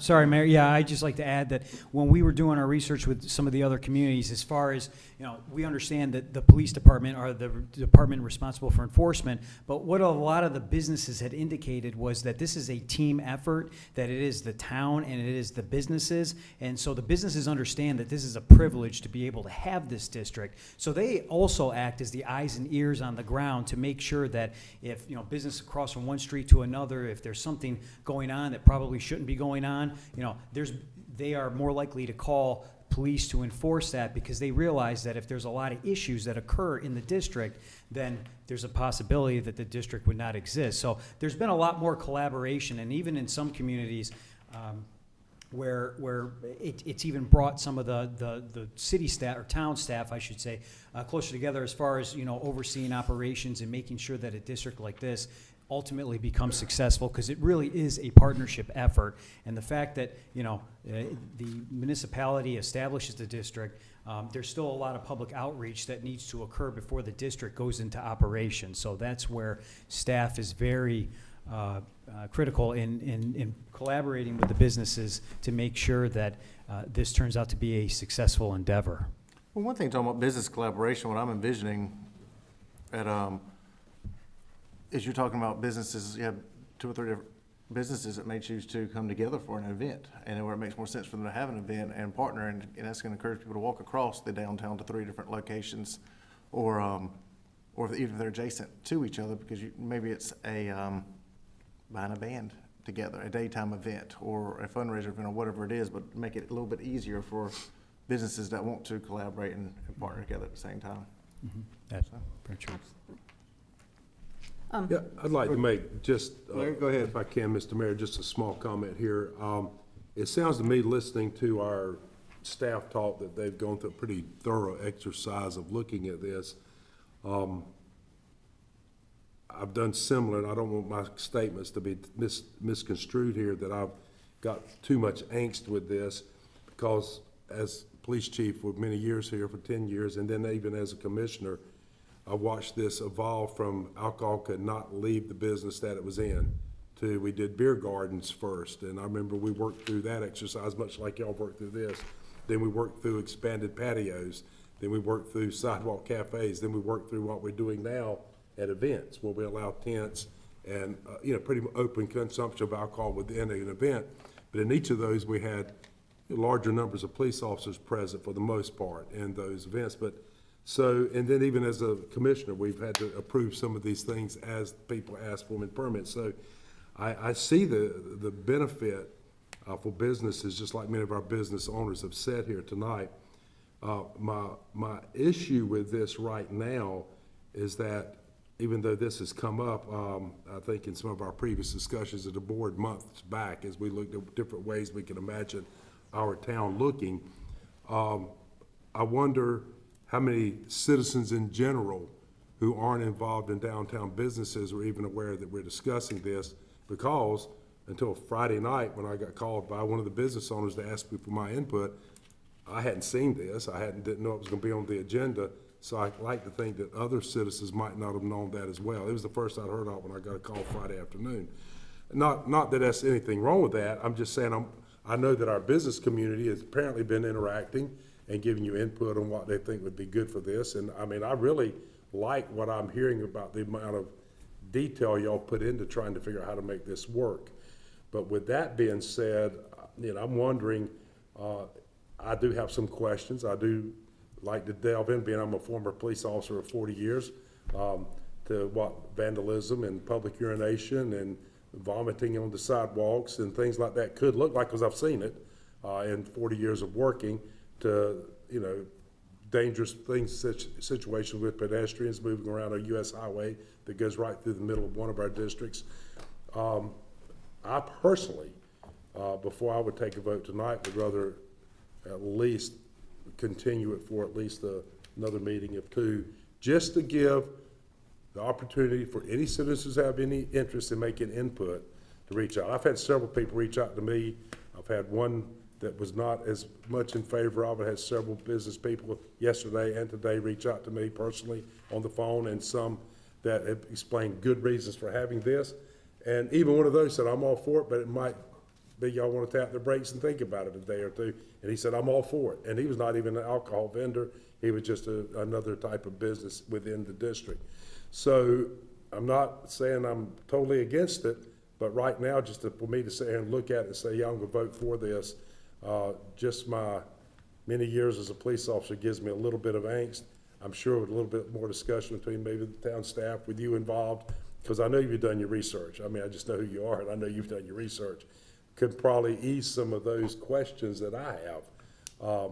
But, because we can sit here all night and I can say, what if somebody does this? Well, what if somebody does this? And you can say, well, here's what we'll do.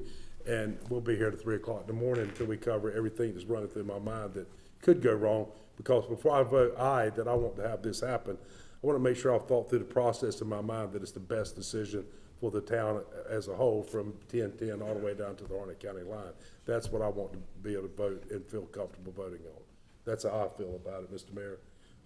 But I do applaud the work that y'all have apparently done in collaboration with our downtown businesses. It sounds like y'all put a tremendous amount of work into even coming up with stickers and cups and all. I mean, there's a lot of detail here. And as I read through it, look at it, I can tell y'all worked on it very hard. And I'm pretty impressed with a lot of the stuff y'all proposed of how I think it could work. But there's still some angst there I have to get past before I feel comfortable moving forward. Mr. Mayor, that's my comments. Okay.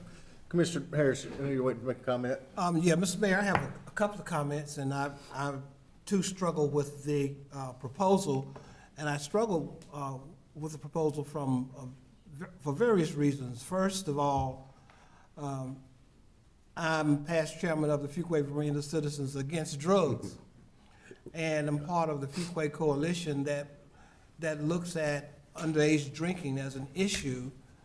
And lastly, I worked 30 years with the Department of Health and Human Services, where I was a drug education school instructor. So I know the devastation that can happen with alcohol, and I know also that we want to promote downtown. That's one of the things that this board has talked about and has put money to over the years. But there's a couple of things and questions that come to mind. The first thing that comes to mind is, how is this going to complement our historic theme? We've worked several years to try to talk about the historic value and preservation of Fuquay-Varina. I think that that's a question that we need to discuss in regards to how will this impact the overall image of downtown, in regards to what we have tried to do as a board to make it walkable, to make it amenable to families. I think that those are the kinds of issues that we need to discuss. We've heard the issue of safety and how we can contend with people who become inebriated. Alcohol affects, as you know, people in different ways. Some people can drink a beer or two and they can smile and laugh, and then some people can drink a beer too, and you see an entire different personality. And we don't know who is doing what, when, where, and how. I mean, that's one of the consequences of abusing substances, and we don't know whether people will abuse substances. We talk about how we're going to control it, but it all boils down to the individual. And I think that our responsibility, I feel that my responsibility as a commissioner here in the town of Fuquay is to promote a healthy community. And if a healthy community means looking at issues that may impede that health, then I certainly would like for us to have a discussion about it. You know, I think that the economic vibrancy of a community is tied more than just on the socialization aspect of it. I think that there are other jewels within a community that can get to what we want to, even thriving businesses. I believe that businesses as well, through creativity, can continue to thrive and grow even in times like these. It doesn't necessarily have to be dedicated to a particular social district per se, like we are proposing. I think it's a good idea, but those are the kinds of issues I think overshadow what we're discussing here.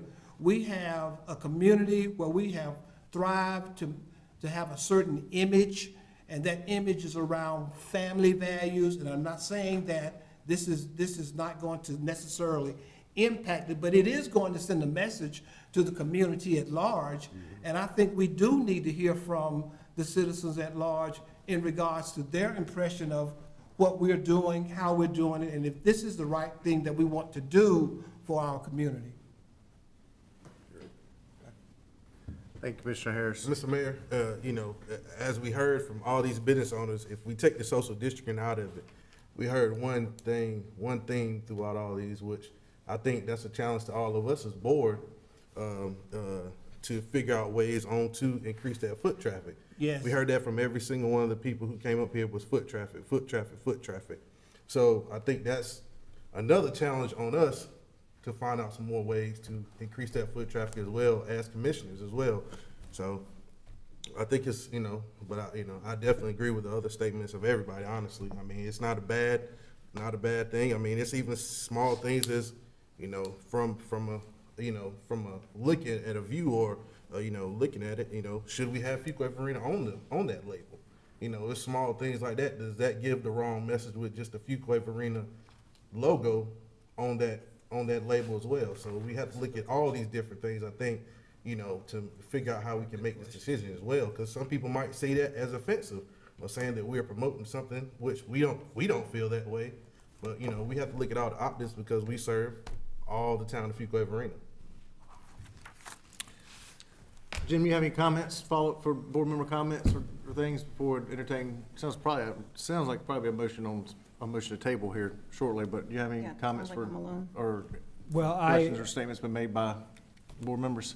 I would just say if there's, you know, to Commissioner Haynes' point of how do you increase foot traffic downtown, what started this was a conversation we had last year at board retreat that said, how are we going to increase downtown? We were talking about downtown generational plan, and one of those items that I know we discussed was the creating the social district, because at that time, going back 9 months, a lot of communities had just started implementing this, and so staff since then, which I want to commend staff on working, we've been doing the research on that, so that's coming out of town board retreat. Just wanted to make that point.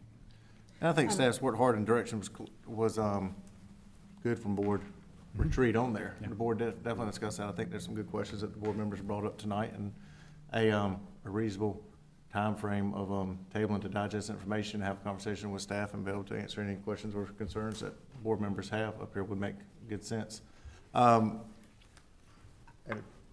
Tracy, I just wanted to thank all the business owners for coming out and for speaking. Thank you. There has been talk online from the residents about this. As Raleigh's passed, as the other towns have passed, it has been talked about online, for and against. I want to thank all of you for your hard work and all of the detail that went into this, the research that went into it. I sat here, like I said, I've done my own research. I know it'll be a evolving thing, just like everything else we pass. It'll be a living thing, and we'll create new rules as situations arise. I was ready to sit here and approve it. It doesn't sound, unfortunately, like others are leaning that way. Unfortunately. Marilyn, you have a comment? Well, I'm interested in making a motion to table, but I want to be sure that we are clear with staff as to what we need in the time that we're going to be looking at this further, what we need from them, because they have done a lot of work here, and I think we're all very grateful for it. But I think if, in tabling, I think we need to have some idea of what kind of more information we need. Commissioner Harris, I think you were saying some way for the public to have more input? Yes, could we use Let's Talk Fuquay-Varina as an option to get feedback from the larger community? We could. I mean, that would be one way we could get feedback from the larger community in regards to that, as well as more people in the business community as well. Okay. We could use that vehicle if that's reasonable. Would, Jim, 30 days be time to be able to advertise the public, come back with comments for the board and then also board members? Would that make you, help board members feel comfortable, be able to have conversations with staff on being able to get comfortable with this moving forward, or what kind of time frame do y'all think is necessary? Mayor, the 30 days is good, but what I would ask and recommend is that we table to a specific next meeting date, just to be clear. So basically 30 days from now would be the end of November, which Second meeting is in November. second meeting, thank you, which the 22nd of November would be the second meeting in November. So, my recommendation to staff would be to table to that. I will make that motion. Mayor Massengill, I move that we table consideration, action on the adoption of a social district to the second meeting in November, which is November 22nd. We have a motion and we have a second. Any further discussion? All in favor say aye. Aye. Any opposed? Aye. Motion carried. I'm opposed, Okay. but Let Commissioner Cook's vote note the record. Motion passes. Tabling passes. Mayor, if I may, just to be clear, we're going to table the item until November 22nd. But in addition to that, the direction to management and staff is, I want to be clear what the expectation of the board is. So when we bring additional information back to the board, November 22nd, we're posting this on Let's Talk Fuquay. That's the expectation. What other information is the board expecting us to bring back, just so it's very clear? I think I'm expecting any of the board members that have questions that or concerns that were brought up tonight to have conversations with staff between now and then. Understood. And answer Okay. any questions with Okay. these three individuals and yourself, administration, and where they can get comfortable with supporting it or get comfortable not supporting it, but at least be ready to make a vote and make a decision at that point. Or if they need more time or any new information that comes up, then that may be the case, but that'd be the goal, to make a vote that night. Understood. Thank you. Well, and as liaison with Fuquay-Varina Downtown, which I feel is, it's an organization that is closely partnered with the town, and the focus is our downtown area. So I would like to see our board, the Fuquay-Varina Downtown Board, have the opportunity to discuss this some and look and see, what kind of questions and things may be within that group too. So Do you think, in 30 days, does the FEDA, will they be able to meet? Could they bring a resolution back at that point? Dawn, Okay. All right, well, that'd be helpful too, because that's made up of both business owners and citizens. yes. Yeah. Okay, good. Any further comments for staff? I think everybody has direction. Okay. Thank y'all. Very good presentation. Thank you for your time. I think at 30. And thank you it'll so be, much for all the work that has very gone helpful. into this. It's Next item on our agenda, administrative reports, item 10B, consultant selection, downtown generational plan. More information about this agenda item will be presented by the lady of the night, Economic Development Director McNeil. Good evening. The purpose of this agenda item is to consider approval of professional consulting firm McAdams to perform professional services for the Downtown Generational Plan. The Town of Fuquay-Varina Board of Commissioners has authorized funding for a qualified consultant to conduct a comprehensive downtown generational plan. This downtown generational plan is intended to be a blueprint for additional investment in downtown development specific to housing, commercial and retail development, cultural arts, landscaping, and recreation amenities. The plan should recommend changes to the built environment that should be made over the course of the next several decades while considering current demographic profiles, economic conditions, and community goals. In addition, the plan should examine local, national, and international downtown development trends that will impact development patterns throughout downtown Fuquay-Varina. The Downtown Generational Plan will consist of, but is not limited to, the following. It will serve as a blueprint for downtown planning efforts to advance the downtown's economic and physical success over the next several decades.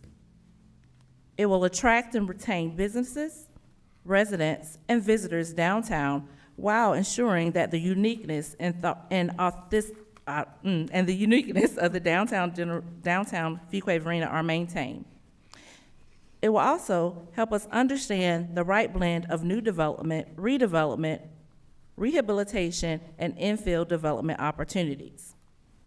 This plan will also help us create a unified downtown vision to include a comprehensive strategic implementation strategy to ensure the continued development and redevelopment of Fuquay-Varina and good quality mixed-use design with a balance in each block.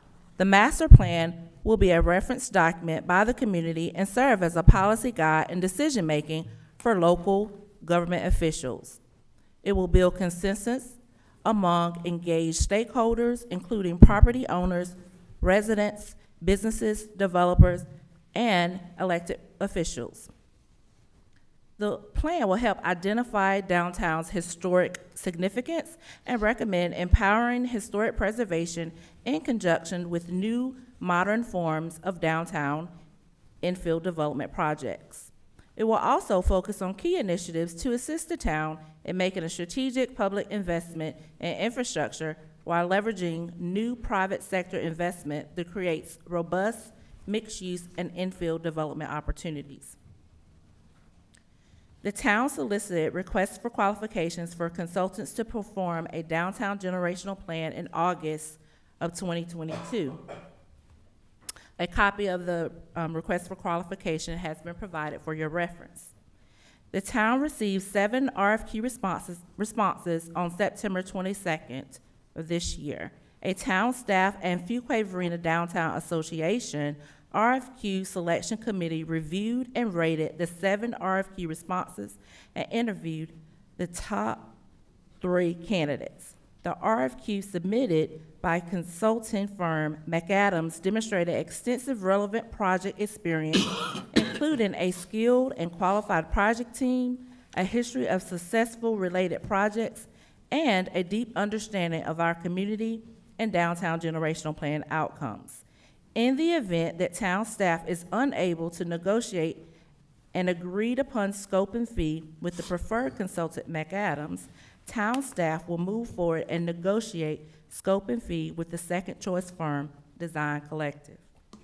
The RFQ selection committee selected the professional consulting firm McAdams, which has relevant experience working on downtown master plans and economic development projects. The firm has completed similar projects for the following communities throughout North Carolina. Those include Pinehurst, Clayton, Salisbury, Greenville, and Cary. McAdams also has experience working with the private sector development community, which will prove important when seeking guidance and infrastructure on infill projects. The downtown generational plan is expected to be completed within 12 to 14 months. Town management and staff anticipate bring a negotiated scope and fee with terms to a future town board meeting. The fiscal year 2023 Town of Fuquay-Varina budget includes funding for the downtown generational plan.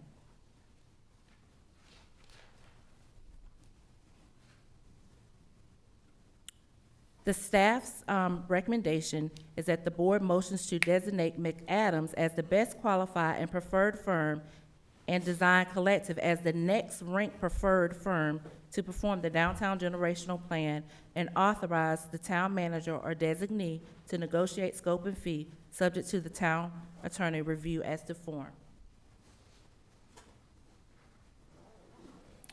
Thank you, Tiffany,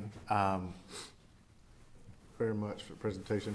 Comment I made, said downtown, we had approved this with our budget earlier this year, which came out of retreat also, and something we're planning for and looking forward to mapping our downtowns out and putting a long time plan together. I think most of us, at least I can definitely speak for myself, had hoped sooner than 12 to 14 months.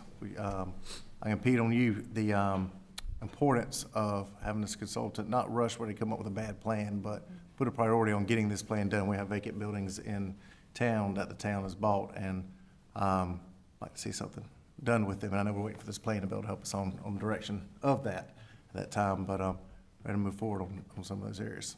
Thank you. Do you, and that's part of what this plan will come up with is some of that information too, correct? Yes, it's just a blueprint to help us shape what we would like to see, a vision of where we want to grow decades from now, not just 5 years, but 20. That's exactly right. And there's several communities that are in the state and in our surrounding states that we've had conversations about that have led us to this direction right here. Mhm. And it's something that's been talked about and been needed for quite some time. Any further comments from board members or questions? It's an exciting time for downtown. I do want to just throw a question out there. It has nothing to do with hiring the McAdams firm about the generational plan, can I? Yeah, It has go right nothing to ahead. do with the, I mean, I'm all for that.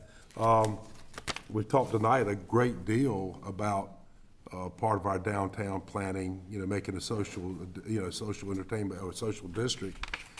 Would that be part of a generational plan, or are we going to build the generational plan around the social district that we pass first? So the generational plan is more around also landscaping and design and mixed-use development, infrastructure, greenscape. Okay. And so I think the best way to answer that, I don't see it necessarily being the same. Okay. All right.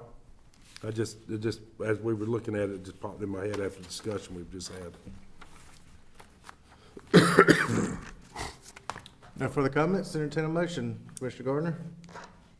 Mayor Massengill, I move that we designate McAdams as the best qualified and preferred firm and Design Collective as the next ranked preferred firm to perform the downtown generational plan, and authorize the town manager or designee to negotiate scope and fee subject to the town attorney review as to form. Motion, do we have a second? Second. Motion second, all in favor say aye. Aye. Any opposed? Motion carries. Thank you. Thank y'all. And again, thank all of the volunteers and the staff who worked on this, because that was a quick turnaround to get 7 proposals reviewed and, Thank you, Commissioner Gardner, for saying that. I meant to say that, and as I was thinking about it there, I do want to thank the committee that was made up of FEDA members, town staff, and community stakeholders to help select that firm and bring that recommendation tonight. That carried a lot, and we discussed that at recent FEDA meeting about the time that was put in there vetting those, and that helps out with this board a lot, approving that tonight. So I thank those individuals that were involved with that. Thank you. Next on our list, other business, manager's report. Gentlemen? Yes, thank you, Mayor. I just wanted to bring the board's attention, as well as the public, to a few items that are included in your agenda packet, as well as a few other updates that I have. First, included in your agenda materials is a quarterly report that includes a variety of data on trends that we're seeing through the first quarter of fiscal year 2023. So I'd encourage you to review that and address any questions you may have to management if you've got any follow-up questions. We also will have Susan briefly in a couple moments. I'll ask her to make a presentation of the 2022 Christmas ornament, but first I'll mention we do have a Follow Me to Fuquay-Varina concert coming up. Jim Quick and the Coastline Band on Thursday, October 20th from 6:30 to 9:30 at Centennial Park. We've got a Small Business Connect event that our Economic Development Department has planned at the Fuquay-Varina Arts Center on Thursday, October 27th from 8:30 to 12 p.m.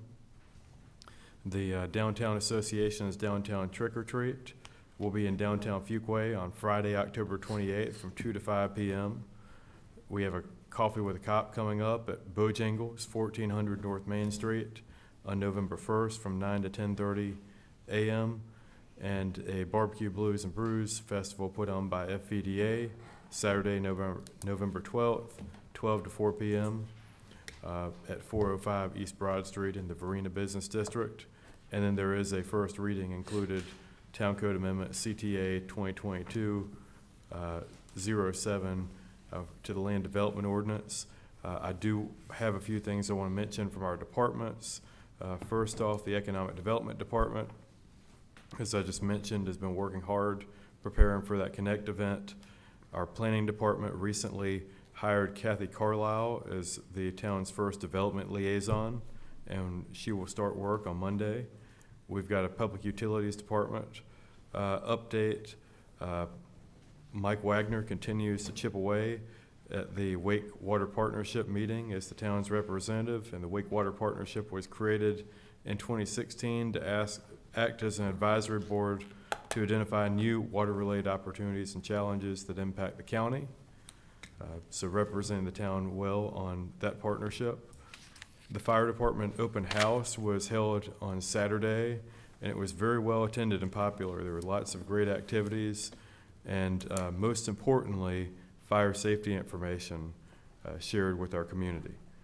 The sanitation department recently promoted Scott Hamill to the new street supervisor position, and also our street department hired street maintenance workers Matthew Healy, Anthony Williams, and Kyle Norris. Our Parks, Recreation, and Cultural Resources department also on Saturday, a big day of events in the community, held the Haunted Trail event, and there were 1,089 members of the public enjoyed the family fright, and 1,128 were a little braver and came out for the full fright effect that evening. So over 2,000 visitors came to those two events. Winter sports registration, and your jaws may drop in a moment, concluded winter registration and saw 35.6% increase in total registrants from 2021.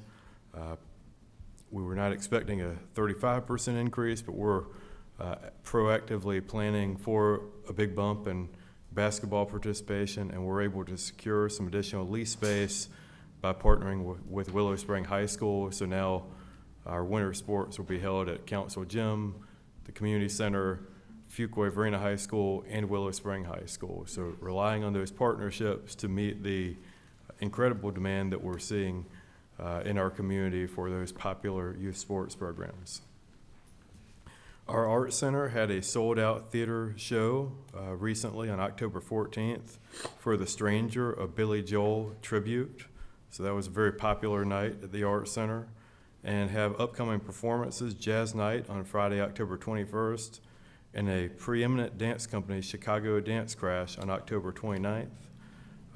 There's also going to be a unique event, the first field trip offering that our Art Center staff have planned in conjunction with the schools, where there will be a performance that schools and homeschool groups will see a show during the day, and then there will be an evening performance for members of the public.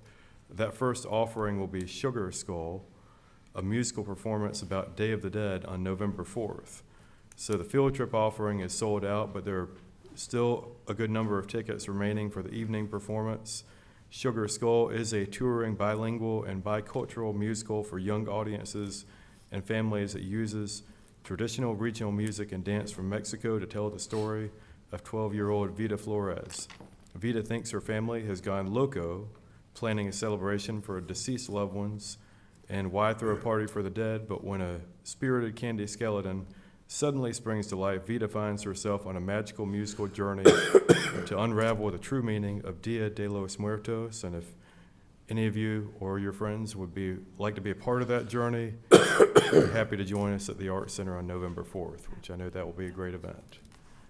That's all I have, Mayor, and I'll be happy to answer any questions you may have.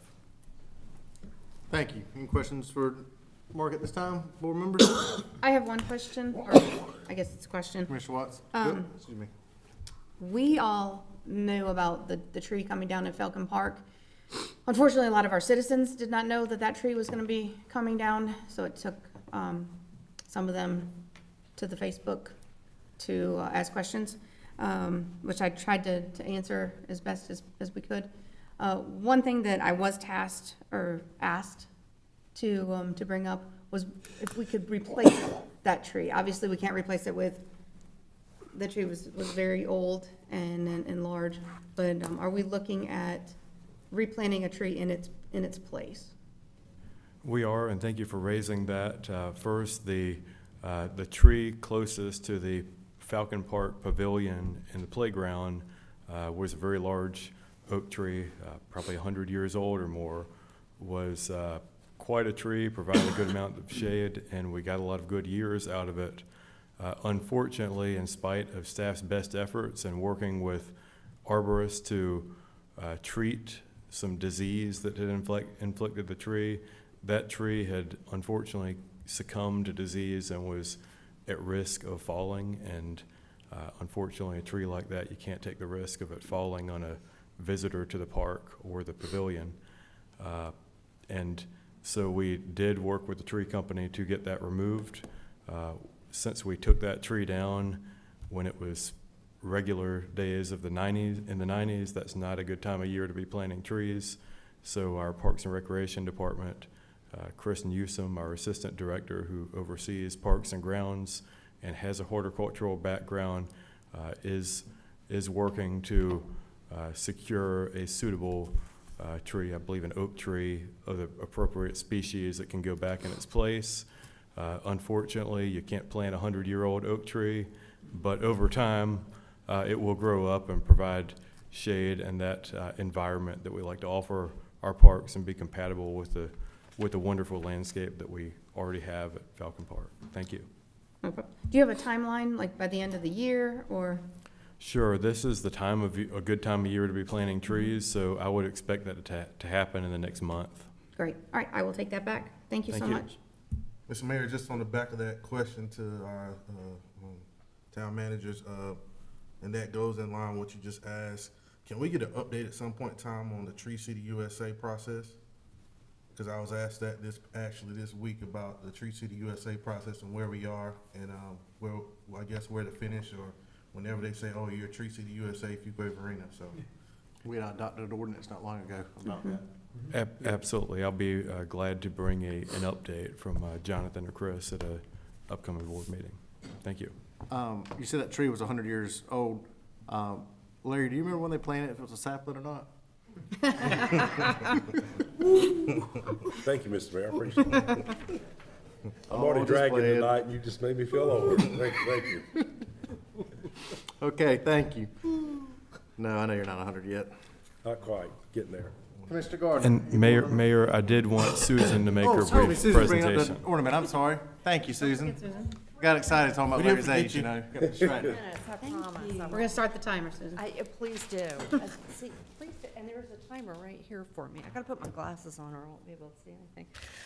In 2021, the town of Fuquay-Varina introduced a Christmas ornament that citizens have been requesting for years.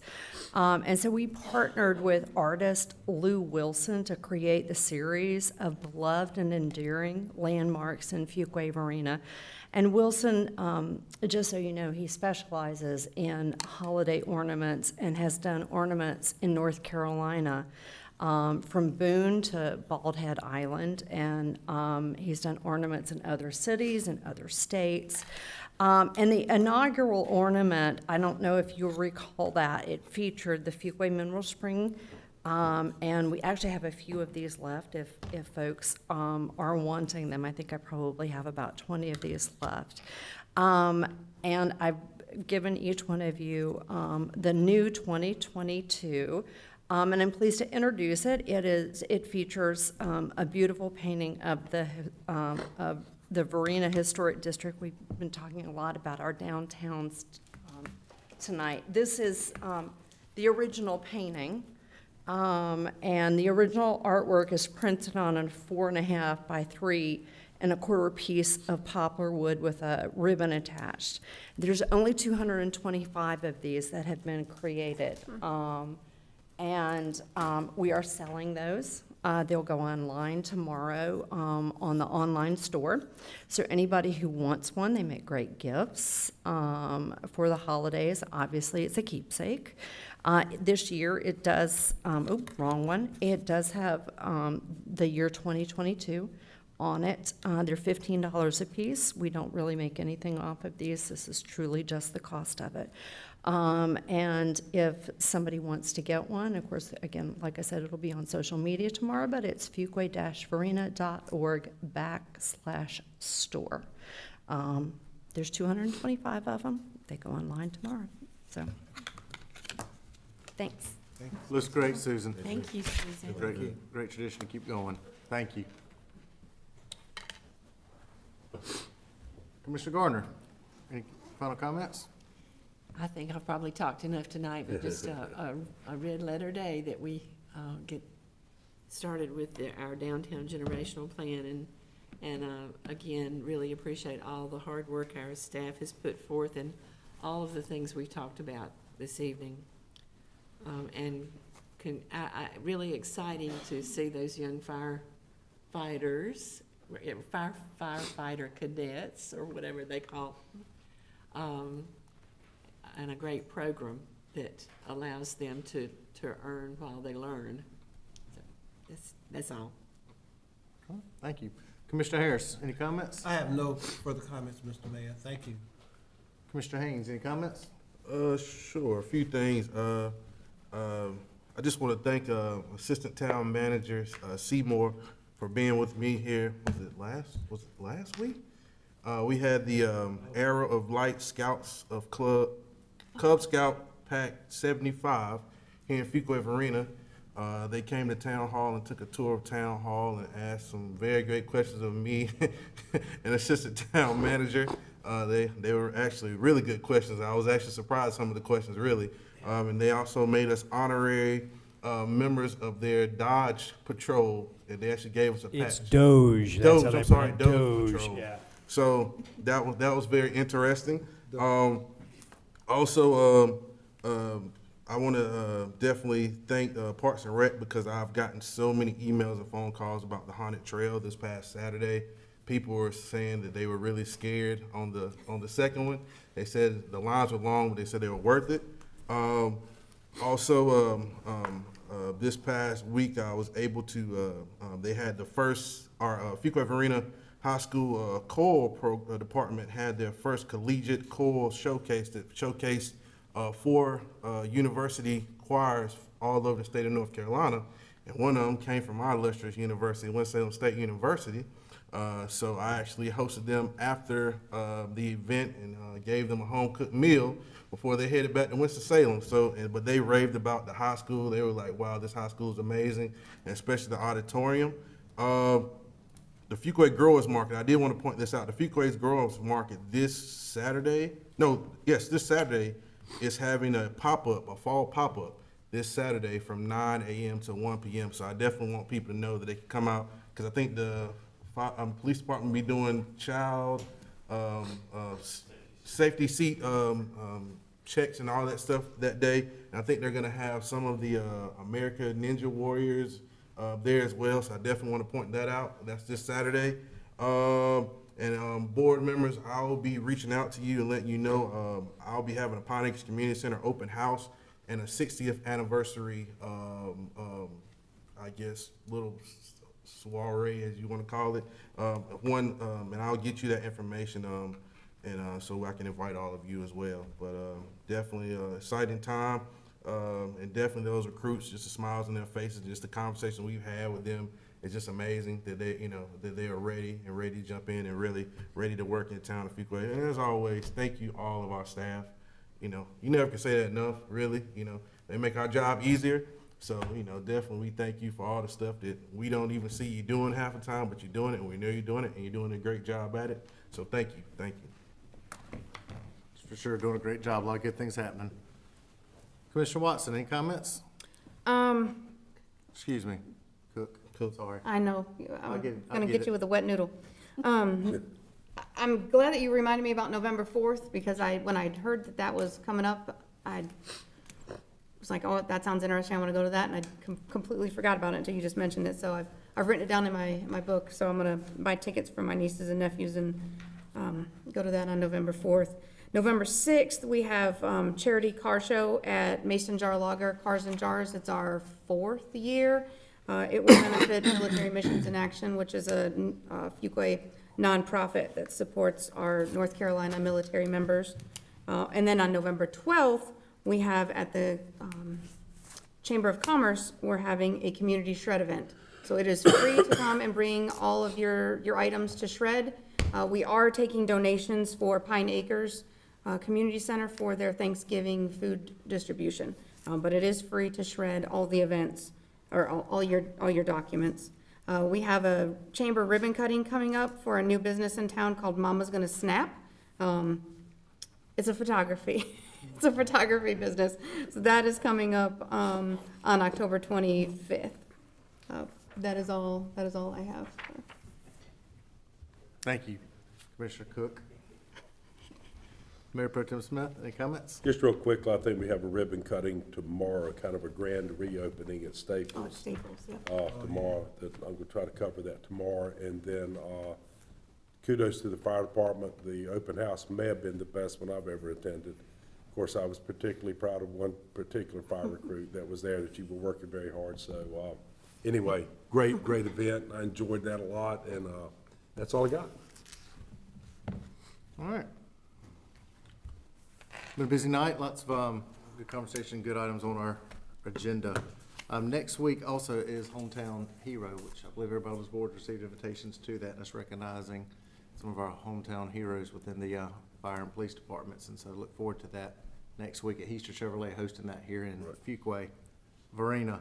Our last concert that was mentioned a moment ago by Mark is this Thursday until the spring, and we had added a couple extras this fall, so it really seemed to be well received, and I think that's great. We'll continue doing that in the spring with a good turnout and good enjoyment of our citizens, and youth sports coming too, and then here on fall sports also at the same time. Record turnouts this year and great received, and won't be long before we'll be talking about a Christmas tree lighting, which is in November, and switching directions from sports to that. But that's always a well-received event in our community at the same time. I have some meetings with Campo this week and next week, which are in regards to some transportation funding and some new projects in Fuquay-Varina, and so plan to be reporting back to the board here in the near future about some new opportunities that we're going to be hopefully being able to get. I'll share more with you later. I don't need our competition trying to compete against us for the same money, but other than that, some exciting opportunities coming in here, and so thank you, staff, for helping with that too. Do we have a closed session tonight? None scheduled. That was a placeholder. Okay. Great. No further comments. No further comments from anybody else. I entertain a motion to adjourn. So moved. Motion second. All in favor, say aye. Aye. Any opposed? Hero thing. Motion I think it carries. was the 25th. Tuesday at, we are adjourned. Thank you, everybody. Bill, I tell you right now. Okay. John Easton. Tracy.